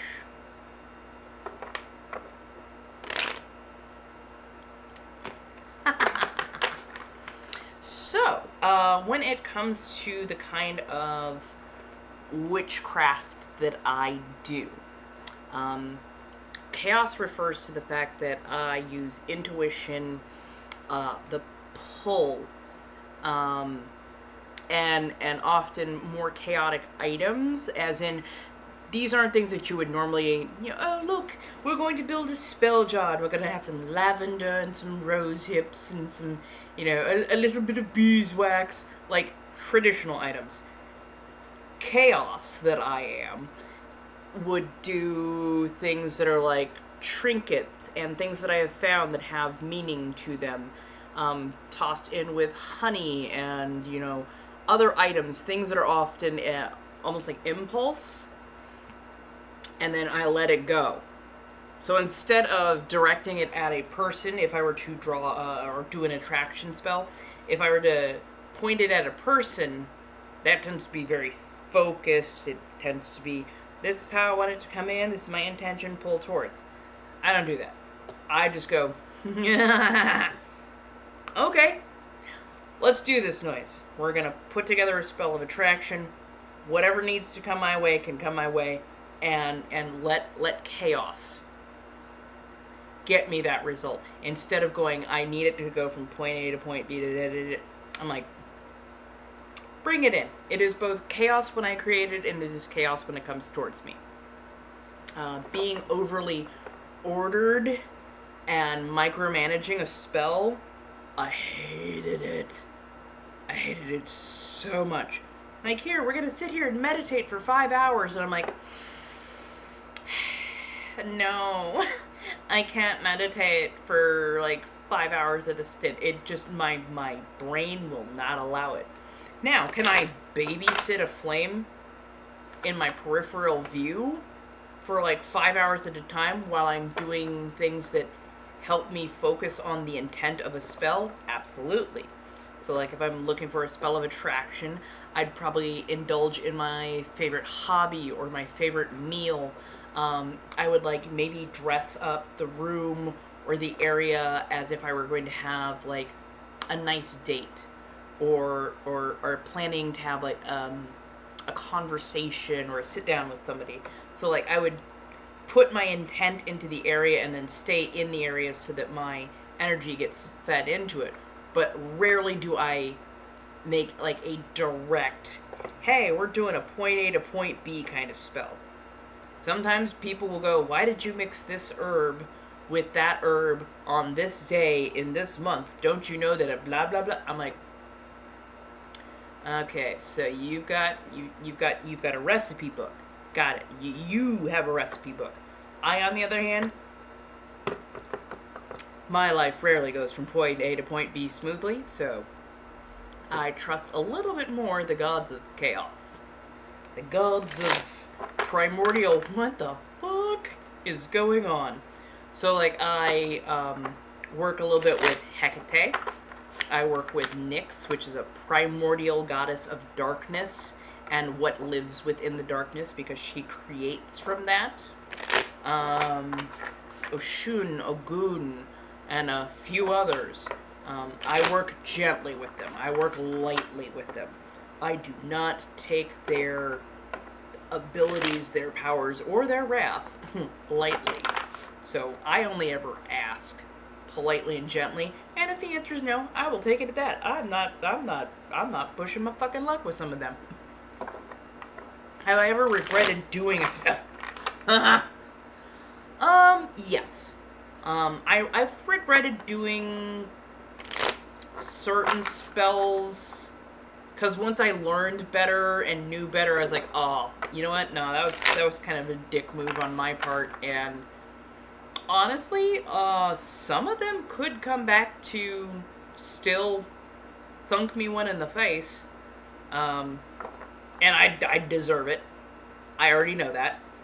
But I've also done everything I can to nullify or break those spells and make recompense for those.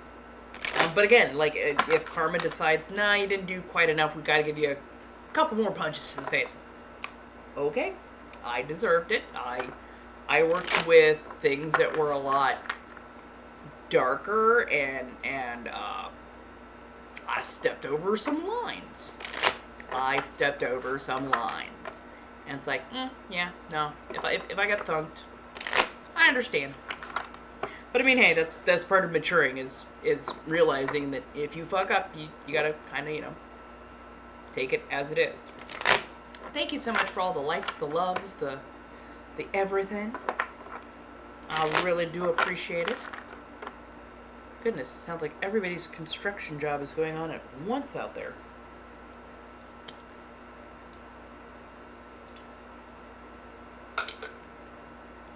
But more often than not, honestly, I don't regret doing a spell. Even if it doesn't go off exactly the way I think it's supposed to, I rarely end up regretting a spell. It's just the, I didn't think it was gonna go that way, but okay.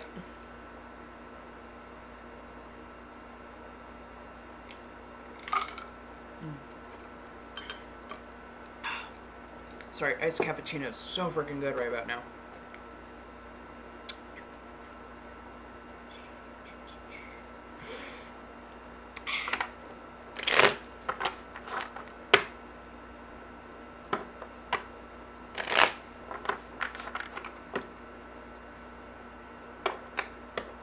What is your favorite or most realistic version of a witch on television?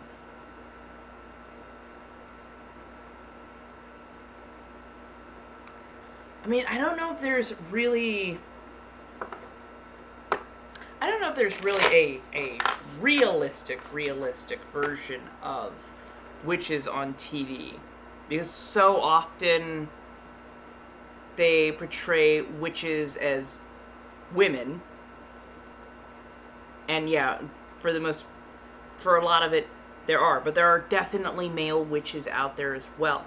But like, they usually code these women as queer. And they usually code them as, you know, too powerful for their own good, and they must be stopped, and, oh, you know, morally they just go off the rails. But weirdly enough, Willow from Buffy the Vampire Slayer, Joss Whedon is a piece of shit. He is. He absolutely is. Weirdly enough, some of his works didn't have the effect that he was hoping for. And I think I want to chalk that up to the writers, and I want to chalk that up to the actors who really put heart and soul into those characters. But I think Willow, and especially Willow's journey as a witch, was like one of my favorite representations, because she started small, and she started with the little stuff. And yeah, sometimes you can get into situations where you get a lot of power, or you get you start channeling a lot of shit, and you're like, yeah, I'm hot shit. You get way in over your head. And you know, of course there was drama and over the top and whatnot because TV show. But like, her recovery, especially with the help of Giles, her recovery and understanding how her actions in one place can have ramifications across like a much broader swath, and it affects a lot more people. Like, I think it was brilliant. I think they did really, really well with her and her character, and I loved her and Tara. So when Josh did that to Tara, fuck you, old man! Oh my god! Yeah, no, yeah. I'm a die-hard Charmed fan. Yeah, like. Yeah, I will have to say the original is definitely way better than the remake is. Definitely. But yeah, you know. I'm trying to think of, like, some of the other, like, I hate to say it, American Horror Story Coven is my favorite comfort watch. It's so Kraft Macaroni Witch. It's so cheesy. It's so cheesy. But I fucking love it. And Angela Bassett as the most supreme of all supremes, the Mambo. I love her. She was so fucking good. So, like, I hated that they kept bringing in basically the same white witch, and I don't mean palm color, but also palm color, but like the exact same carbon copy. And basically they all started looking like Stevie Nicks drawn from memory. Know what I mean? Like, they all had the blonde hair, the pale skin, the exact same makeup, slightly different hairstyles, mostly black clothing. Like, there was no diversity by the time you got to like Apocalypse. There was just none. Like, Queenie and Nan were like the diversity of Coven. And then over the years, They just made Queenie's part smaller and smaller. They took Nan out in the first frickin', go around. But like they became, like, even the guys started looking like the female witches, and you're just like, really? Really? And like I haven't watched American Horror Story or American Horror Stories in years. I tried watching American Horror Stories, and I want to know who their writer and director and storyboard people are, because they need to be slapped. Those stories were awful. They were terrible. Absolutely just trash. Because when they did American Horror Story Murder House, the very, very first season, you see the Rubber Man. And the Rubber Man becomes very much a staple part for a very particular reason.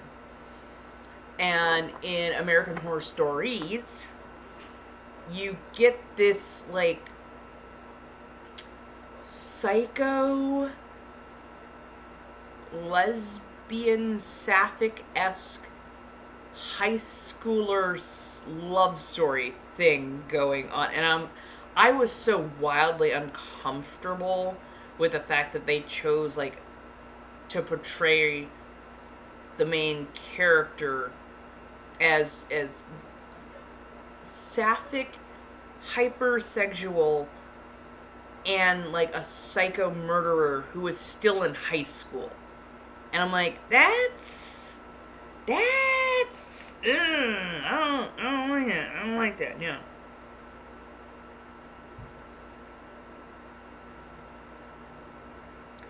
I haven't seen the new one with Kim Kardashian. After having to sit through Lady Gaga for several seasons, I was like, no. Oh, no. No. No. Because Lady Gaga was awful. She was absolutely awful. She's a great entertainer. She's a good singer. She's awful when it comes to acting. She's so wooden. Like, the most convincing line she said out of her entire hotel season was when she went, "Who's the mouse now, bitch?" Like, that line was the most expression I saw out of her. So, yeah. Oh, yeah, don't even get me started on how trash the parents are. Don't even get me started on the Jenners.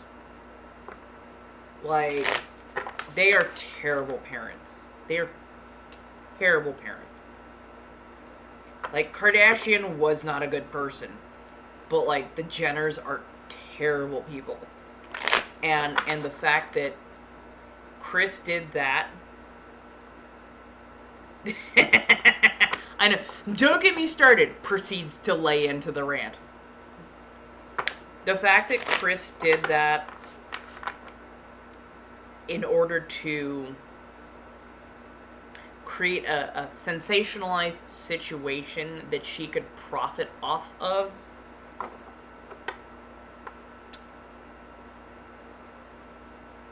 If your daughter had talents, I would have said lean into her talents.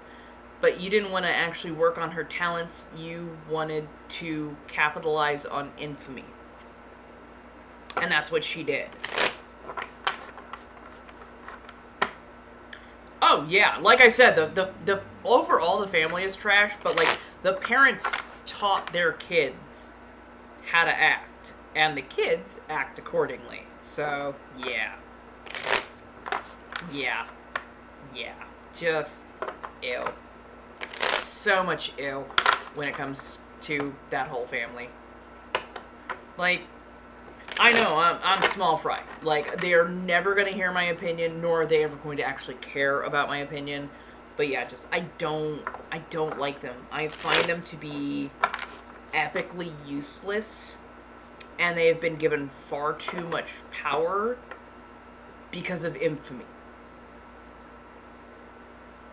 Like, they didn't actually do anything that actually should be recognized.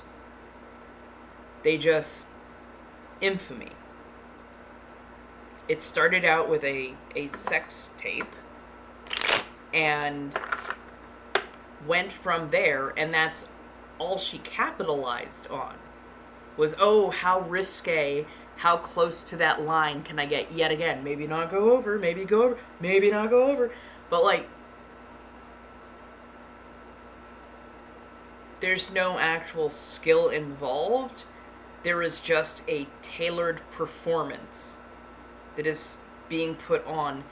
And it's a tailored performance of nothingness. And just... I tried watching the TV show. A couple of episodes, because, like... Okay, so I'm a big, giant fucking nerd. And I heard Kardashians, and I thought... Cardassians. As in... Star Trek. I know. So I tune it. Like, let's watch a couple episodes. Oh, this is not nerds. This is definitely not nerds. Okay. But I'm here anyways, so let's get a couple of episodes in and see if I like this. Maybe I will find some, reality TV that I find pleasing. The absolute vapidness, the nothingness that they continually spoke on. I couldn't have been more bored if I tried, because all they were talking about is things that I will never be able to afford, places I would never want to go because of how rudely they judge people around them. Like, this would not be a lifestyle I would ever want to imitate, because it's a lifestyle of being a shitty human being. And that is just not my slow jam, as it were. So, yeah.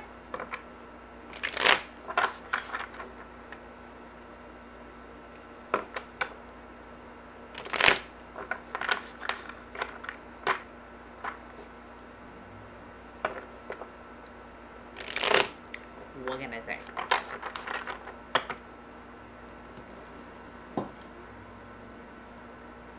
Pardon as I remove that. There we go. How's everybody doing?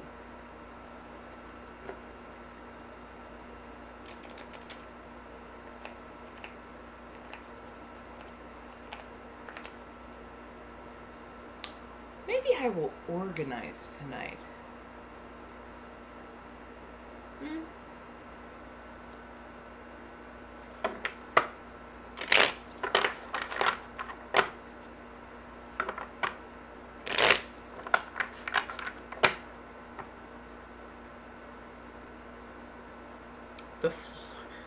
The fog is black? Are we lost?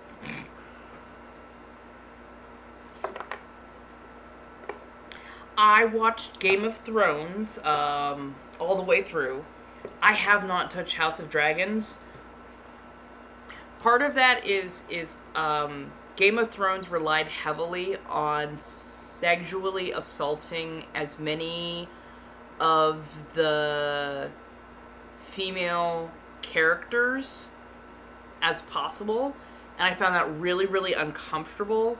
And the way they treated, like, the last 2 seasons especially of Game of Thrones, their female characters, Daenerys Targaryen going completely batshit, and all the stabbies and everything like that. Like, it felt like people who really, really, really, really, really hated women wrote the plot lines.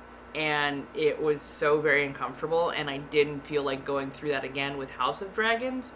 Plus, Matt Smith, I can only see as the Doctor. And my brain just... I just couldn't. And he was one of my least favorite Doctors as well, so I'm just like, no. Like, nothing against him, I just didn't like him. The elevation.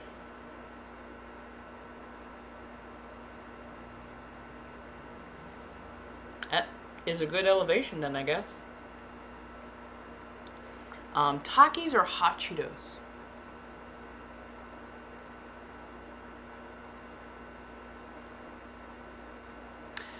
I'm gonna go with Takis because they have actual spices, whereas hot Cheetos relies a little more on just spice, like spicy. I think Takis have a little bit more like spices, so I think I appreciate those a little bit more. Mm-hmm. Mm-hmm. Mm-hmm. Mm-hmm. Yeah, no, and like the the funny thing is, what was his name? Crispin. I want to say his name was. He played the Thin Man in Charlie's Angel way back in the day with Cameron Diaz, and Drew Barrymore. Um, he also played the knight to the Queen of Hearts in Alice in Wonderland. Like, he has a very similar build to Matt Smith, that overly gaunt, slightly thin and gangly, but he plays a very good, menacing character. And Matt Smith could not pull that off. So it was just like, yeah, nah. Donut or cronut? Ooh.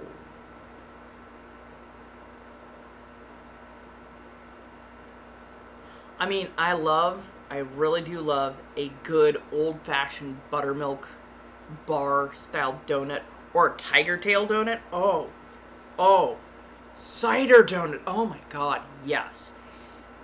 Now, I have had like a spiced apple compote cronut. It was fantastic. It was really, really fantastic, but I don't think you can ever beat, for me personally, a tiger tail.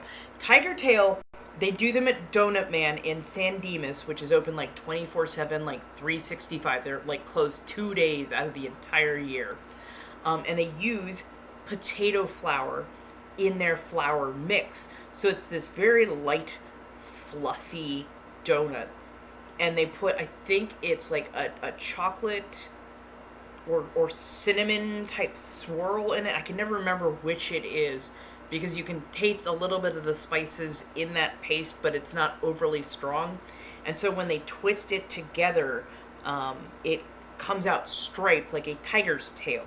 But it is so light and so fluffy. And if you can get them when they're warm and the glaze is still just sticky and dripping all over your fingers, it is one of the most heavenly moments. Slipping the fluffy warm dough into your mouth, just icing dripping down the side of your face, looking like it's your first day on set and you did a good job. Like, tiger tails are so fantastic. Like, they are my number one donut of all times. Hello. Right? I need a donut now. Yeah. I'm like, it's funny because I'm closer to Long Beach now, and there's a place called Need Donuts, Knead, and again, no tea, no shade. He was trying to make a tiger tail. I'm like, oh, do you use potato flour? And he's like, what? I'm like, do you use potato flour? He's like, what are you talking about? I'm like, the original tiger tail donut done by Donut Man, they use potato flour in their mix so that you get a very light, fluffy, like even lighter, fluffier, melt in your mouthier than brioche dough. The potato flour was their secret ingredient. He's like, they didn't use potato flour. I'm like, yes, they did. Yes, they did. Donut Man, specifically the one in San Dimas, the one who originated the tiger tail donut, as seen on several both local and national newscasts and travel shows, use potato flour. Nah. Now, folks, I don't always have to be right about something, but I grew up for 30 some odd years but a few miles from the Donut Man, and made regular incursions between midnight and 3 a.m. to them, and have on a number of occasions talked and or read and or saw things about what they do, including how they use fresh strawberries and fresh donuts, fresh strawberries, fresh peaches, like certain specialty items that they do and how they do it. Like, I don't need to be right about everything, but when you tell me a person who grew up eating the exact thing that you are trying to replicate, that the place that originated it did not start with potato flour, I'm going to stop you right there. Because right now I know you have not done your research. And how do I know that you have not done your research? Because it is in multiple publications, and literally a 2-second Google search would tell you this.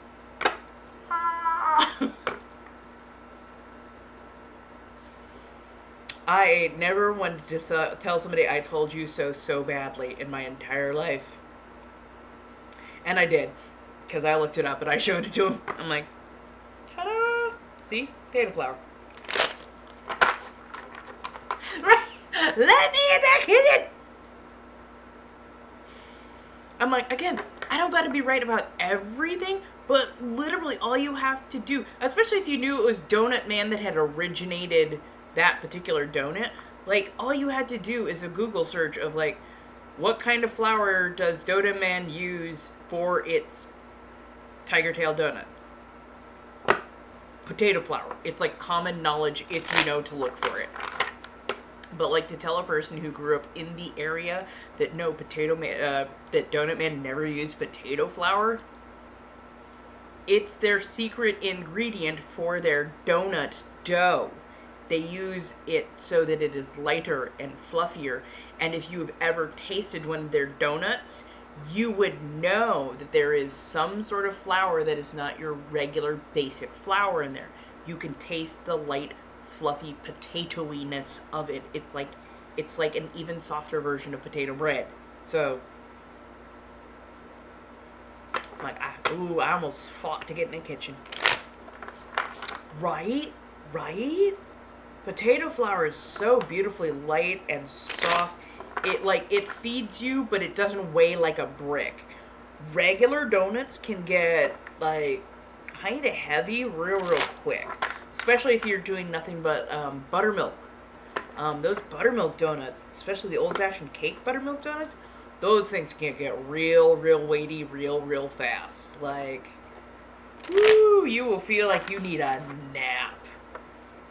Those things can put you out. But yeah, no, potato flour, those tend to sit really nice, light, soft, fluffy, just so good, and they add a little extra flavor. Like, just saying. I'm just saying.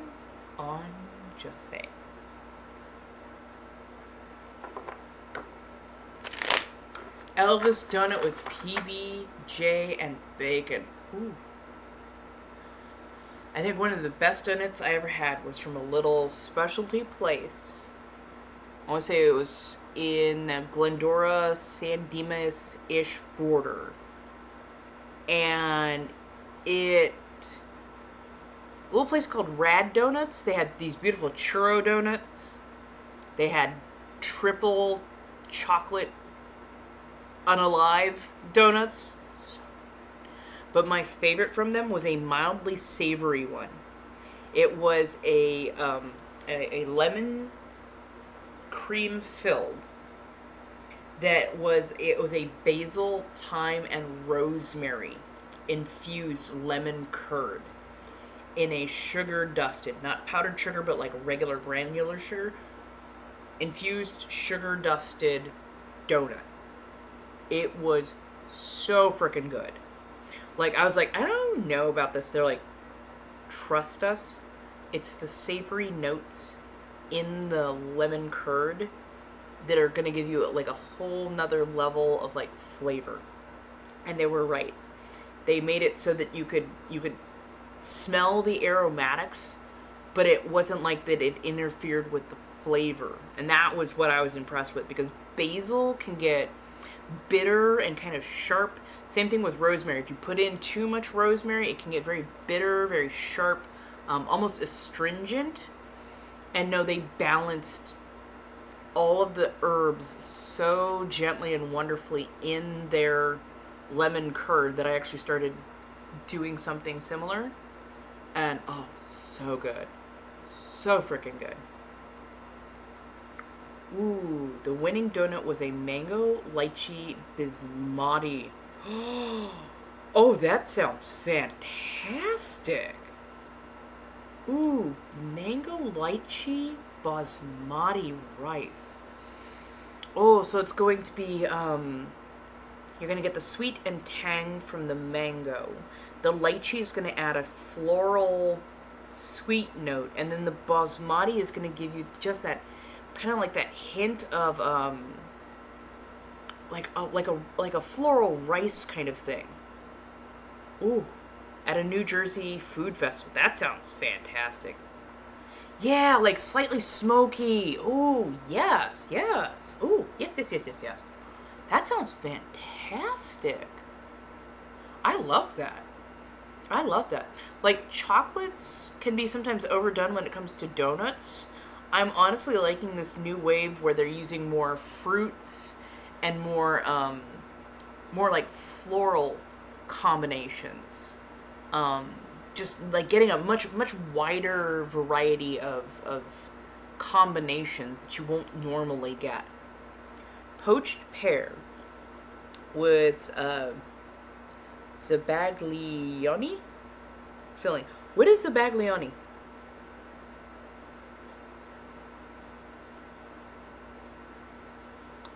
Because the poached pear part of it sounds fantastic. Although I know pear can be such a subtle flavor. Such a subtle flavor. Oh, like caramelized. Ooh. Ooh. Oh. That sounds quite lovely. Like a white confection. So very light, very subtle flavors. Probably gently sweet, but hopefully not too much so, because too much sweet will nix a flavor. But oh, that sounds fantastic. Woo. Pardon.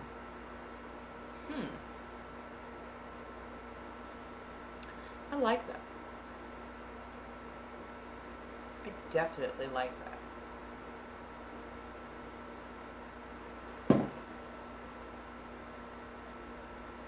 Tres leches rhubarb. Yes. Give me half a second.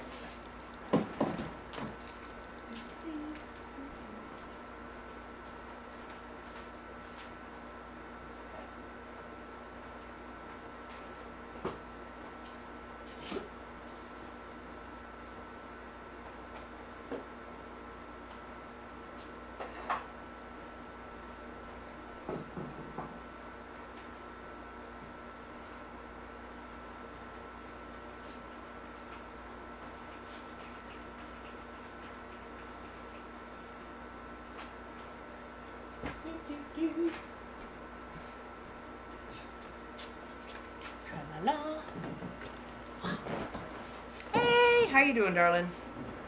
Tres leches rhubarb. That sounds pretty good. I'm not a huge fan of rhubarb.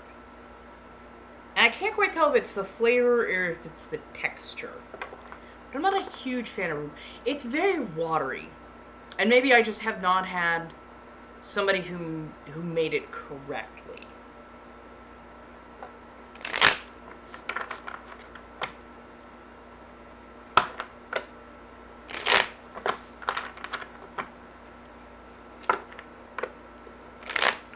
Ooh, ice wine. Oh my god, yes. Ice wine. Now, if you've never had ice wine, or you don't know what ice wine is grapes at like the height of their goodness. And if they get like a cold snap that freezes them, they'll go out while the grapes are frozen solid on the vine, clip everything and press the grapes while they are frozen, and it creates a much thicker, richer juice because not as much water gets into the process, and it comes out almost like liquid velvet. It is just sweet and rich and just absolutely just amazing. The tannins are much lower. The overall taste is just, it's a beautiful dessert wine. So yeah, I could see infusing that into something. Oh yes, just that rich, velvety goodness. Honestly, ice wine with some good cheeses, some nice dry salamis and dried meats, some fresh fruit. Oh, you've got a picnic for the ages. I absolutely adore a good ice wine, and oh yes, yes, Moscatos and Prosecco's. Moscatos and Prosecco's are another one. I don't drink wines often, but if I'm going to drink wine, I like a good ice wine. I think those ice wine just is so fucking fantastic. But yeah, like Moscatos, Prosecco's, ice wines, those really nice sweet dessert wines or sparkling wines are fantastic. Which, don't get me started on the French and, oh, you can only call it champagne if it comes from this region. Is it made the same process? Is it using the same ingredients? Then it's a champagne. Get the fuck over yourself. And yes, you can get a hangover off that shit.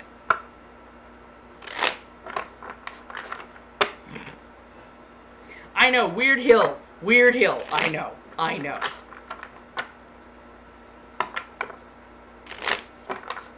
Italian rooftop bar special. Honestly, some of these places, like, I don't think I could ever do Spain. I don't ever think I could, like, do the nightlife in Spain. They drink too much red wine. And that would have me on the floor. Like, they're drinking red wine in the middle of the day. I'm like, I would pass out. I would pass out. No. I'm sorry, no. No. Ride. Yeah. Like, yeah. A champagne hangover? No. And you're like, I don't feel like I drank enough to deserve this much pain and suffering. What the shit, champagne? Ooh. They put blood sausage like croutons in your salad in Spain. Look, I happen to actually enjoy blood-based products like sausages and whatnot. But if you are not ready for that, that is not something you just want randomly showing up on your plate when you did not order it. Yeah. Yeah, no, I can't understand people that sit and drink a bottle of that stuff. I can't. No, me and wine, we don't tend to agree on much. It doesn't matter whether it is white or rosé or red. Like, I can't. I just can't. I'd do much better, like, with a couple of, hard liquor, but wine, nah. Worse than frog. Who came up with Frogwa? Because they honestly need the living crap just smacked out of them. Like, well, like, yeah, we don't have quite the same enzymes. It's because of your hormones also help to process things slightly better or differently, and men produce more because they tend to be a little bit larger. But yeah, we are smaller for the most part, so we tend to produce it at a lower level. But still. Although women tend to suffer less because we actually do things like drink water and have something to eat, that it has protein and some grease in it.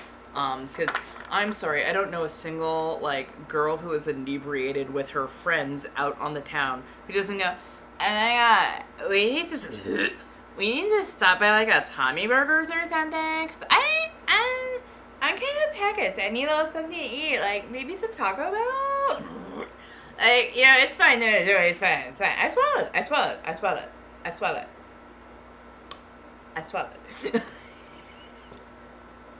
You're like, yeah, girl, we gotta get something in your system, cause yeah, you're not redecorating the inside of my car. But yeah, no, I have to laugh sometimes, but yeah, just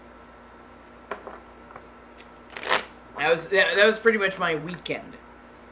We had drinks on Friday, and then the person who was sober was like, I'm gonna go get food. What do you want? And I'm like, oh, thank you for asking. I'll be taking insert Taco Bell order here.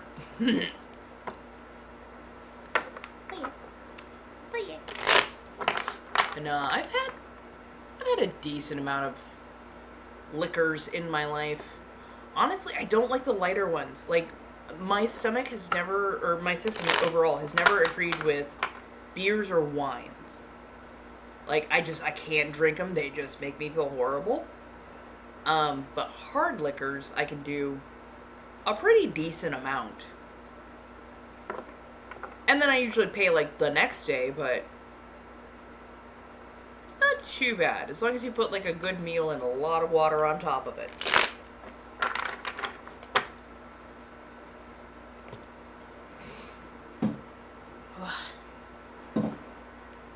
Ooh, you got chicks from Goldschlager. Oh, and you can't even smell it. I'm so sorry, you poor thing. Goldschlager, Rumpelmintz, Jaeger. Jaeger, the alcohol that makes the same sound coming out of you as its name is pronounced. Jaeger! Oh my god. Yeah, no, like you just named something straight out of like a fraternity kegger. Goldschlager was where you thought you were like so frickin' cool, because there's gold in it. You weren't cool. You weren't cool. You weren't cool, and it smelled so. Yeah, no. You only get sick like once on Goldschlager. You don't ever go back to wanting to drink Goldschlager after you have been horrifically ill on it. For whatever reason, Jaeger, on the other hand, is like dating a DJ. You don't learn your lesson, you keep going back.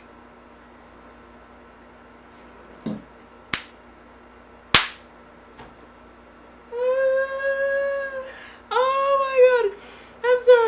I'm sorry. I know that is an odd sound to make. Oh my god, I'm sorry. So, we're talking about, alcoholism and ingesting it and whatnot, but yeah, they say I shit gold flakes. I'm like, that is so true. That is so true. And heaven forbid you forgot that you drank it in the first place. You're like, oh, what the fuck did I eat? Like, what did I get into? Why am I shitting glitter?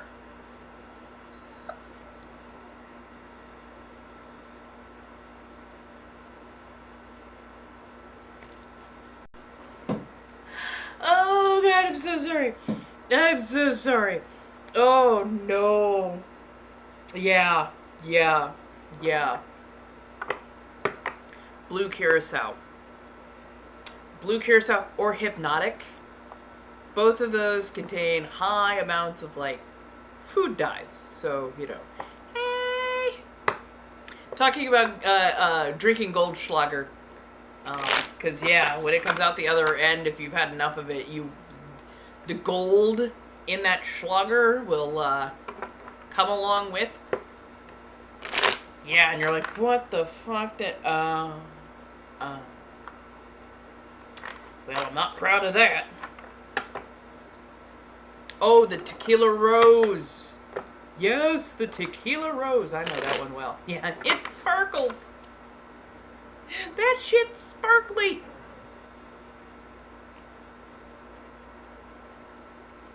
But yeah, like Blue Curacao and Hypnotic are also like high in the food dyes. Hypnotic actually has like glitter in it, edible glitter in it, so it looks like you went to a strip club and there was evidence. Like, just why?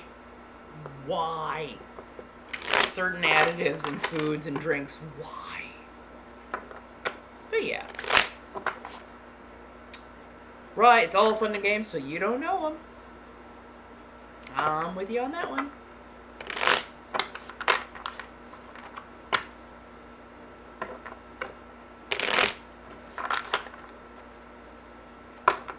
Bedazzle that shit.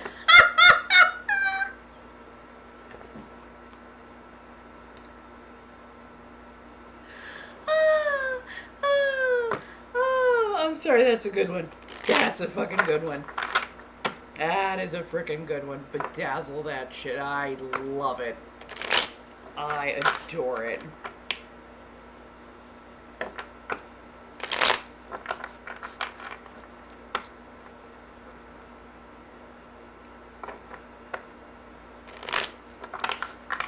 The witches in Tennessee make mead.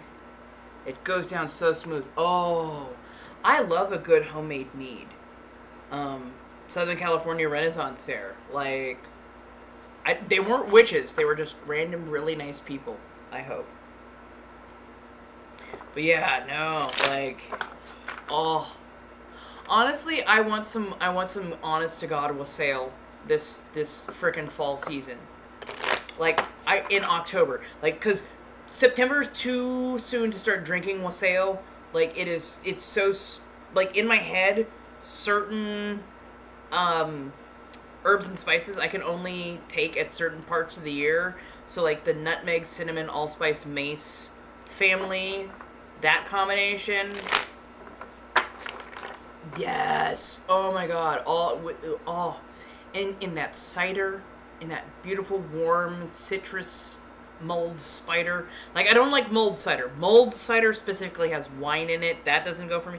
But like when they put fresh orange slices in with the dried cinnamon sticks, that little bit of, nutmeg and allspice and cloves. Oh, because yeah, you would put the whole cloves into your orange, and then like drop them in, or you would cut your slices and then throw in big handfuls of whole clove.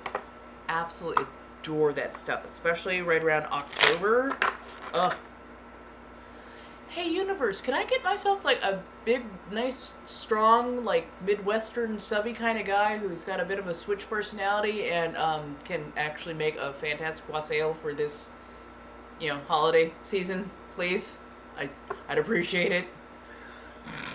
Just saying. I'm just saying.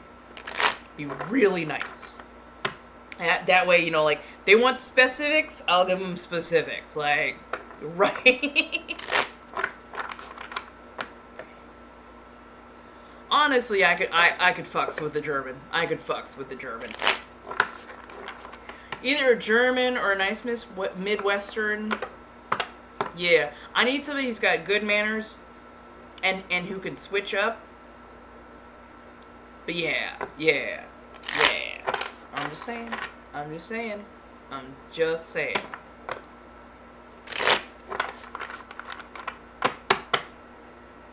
Because damn it, I want somebody to call me ma'am. And I want to be able to blush over that shit. Get up early, work hard. Mm-hmm. Hey, if he wants to go to rodeos, if he wants to, go out, hang out, have fun with his friends and whatnot, I am totally okay with that. Just every now and again, you gotta bring home them Wrangler jeans, that Stetson, those nice work boots. Take me somewhere I'm slightly uncomfortable to be around because, I don't fit the demographic for the most part. And, I'm just saying. I'm just saying. If you're my calm protector, yeah. Oh my god. I heard some of the fresh out of the shower, laced with big...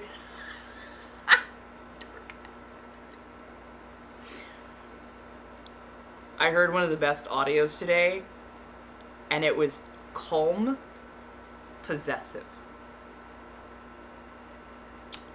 And it was a Koenig cosplayer that was doing calm, possessive. And my ass sat there grinning like a jackass at the phone and blushing, and I'm going, I'm at home. Oh, thank God, because if this was in public, holy fuck. Hank.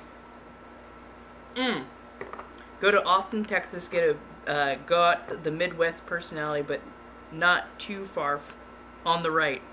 Keep Austin weird. Fuck yeah. I've heard that. I've honestly heard that a lot about Austin and Houston. Is that they're actually way more on the chill side. Yeah.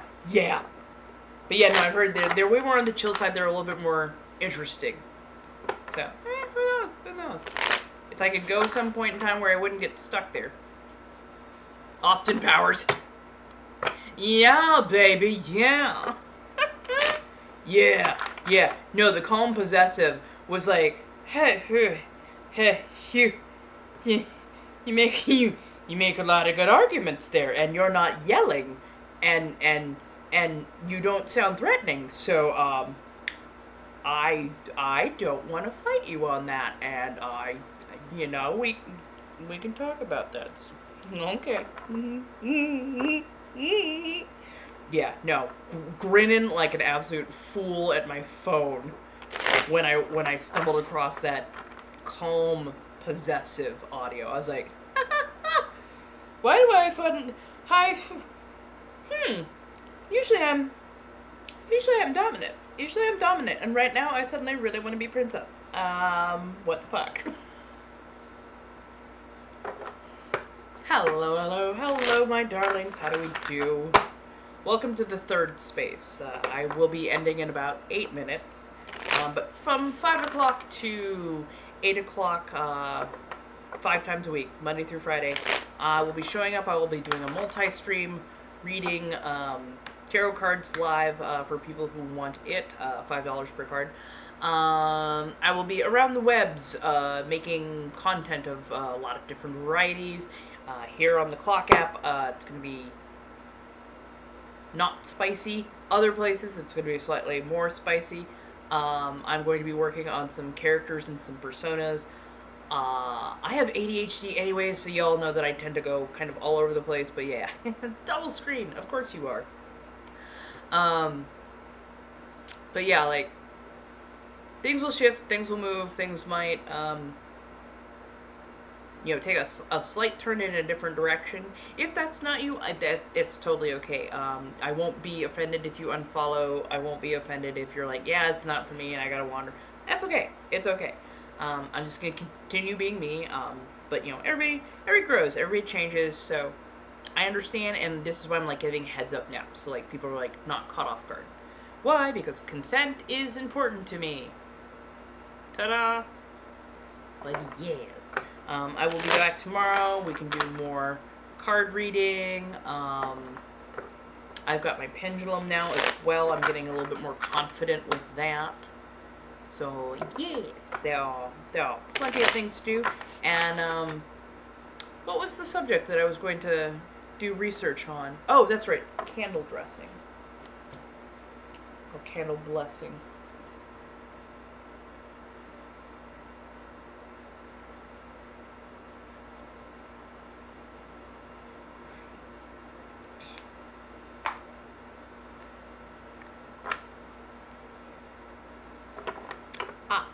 So, ta-da! So I got a pillar candle from like the $1.25 store, and I'm going to basically cleanse and then bless this for a very particular thing, so that I can do some spell work with it. Because these last a very, very long time. They burn like 7 days straight. But yeah, like when you get stuff that you don't always know the provenance of it, where it comes from, what kind of environment it was in, it's usually recommended that you basically cleanse and then redress it or re-bless it so that you know that only your intentions, only your energy is on it, as it were. So, yeah, you know, it is what it is. Okay, if you don't mind, I will head off a couple minutes early. I just kind of want to pop the fangs and get some food into myself, because I can feel that hunger right now. I should have eaten a little bit more before I came on. That's my fault. But yes, I will be back tomorrow. Let people know, especially in the community, because I know it's been a weird and wacky wild road, as it were, so far. But yeah, I will be back tomorrow and for the rest of the week. So yeah, I will try and keep holding that 5-day-a-week kind of schedule for a while, see how well that works. I think it'll work fine, because now I've got like a multi-stream, so it's not like I'm being confined to just one space. So yeah. Thank you very much.